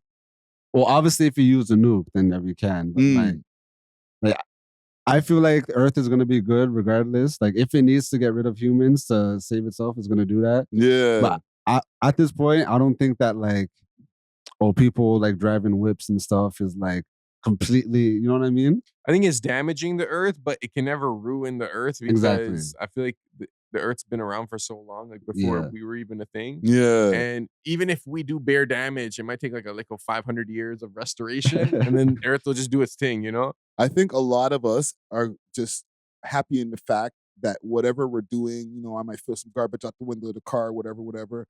I'm damaging the Earth, but it ain't gonna get fucked up in my lifetime. I don't think. Well, if the Earth gets messed up, I don't think it's gonna be our doing. I think it's just gonna be time where like things change, like tectonic plates shift, whatever. Yeah. Like I don't know if people believe in dinosaurs or whatever, but like there was like life before humans, and then things happened where that life wasn't there anymore. You know what I mean? So yeah, but even like with the pollution and all that, the ozone layer and different things that they talk about, like we're adding to the destruction of that. And I don't think we care as much because we know that whatever we're contributing to it is not going to affect us while we're still here. But I feel like I don't like that people like Al Gore and all these politicians gave us the individual responsibility because capitalism on a corporate like major scale contributes way more damage to the environment than like any of us could. Exactly. You know? So I think that was a big propaganda campaign for, climate change and that realm, that narrative. Exactly. I don't think we on an individual level is ruining Earth, you know what I mean? But there are certain corporations that is wilding, like they're drilling too much, they're cutting down too many rainforests, you know what I mean? There are people who don't consume animal products because it's bad for the environment, or it's like they're deciding to like bike to work, and it's like, bro, that CEO just took a private jet to like a location that wasn't that far. So it's like that just undid whatever you thought you were like doing by, I was vegan for like 4 years, bro. For the environment? Not really for the environment. It's more so like for myself. Yeah. 'Cause I watched like pure food documentaries and like how they prepared the food and processed it and stuff. But like, yeah, and if you're trying to be a vegan for the environment, then like you may as well just go eat some meat. Pause. Because even the main ingredients that vegans use, a lot of the time it uses more water and stuff to make those meat-like substitutes. No, that's beyond meat and all that stuff. That's an idiot thing. If you're a vegan eating that stuff, you're not vegan, bro. No, but even like the use of like the vegetables and stuff and the additional vegetable use to make all these vegan products and stuff like that, like. I don't know the exact ins and outs, but you're actually adding more destruction to the environment because you have to service all of these vegans than like just everybody just eating whatever the land has available for you type shit. Yeah, I feel like everyone should just do what's best for them type shit. Yeah. That's good advice. Exactly. Listen, man, I just wanted to get, it wasn't like it's not a hip hop topic. I just saw that and I was like, wow, the world is going to be a different place. But hey, I'm old, so I ain't gonna be here. Let's wrap it up here. I got some music for the road here. Thanks for watching. If you enjoyed this video, please make sure to check out these other videos on the screen and make sure to like and subscribe. We love hip hop.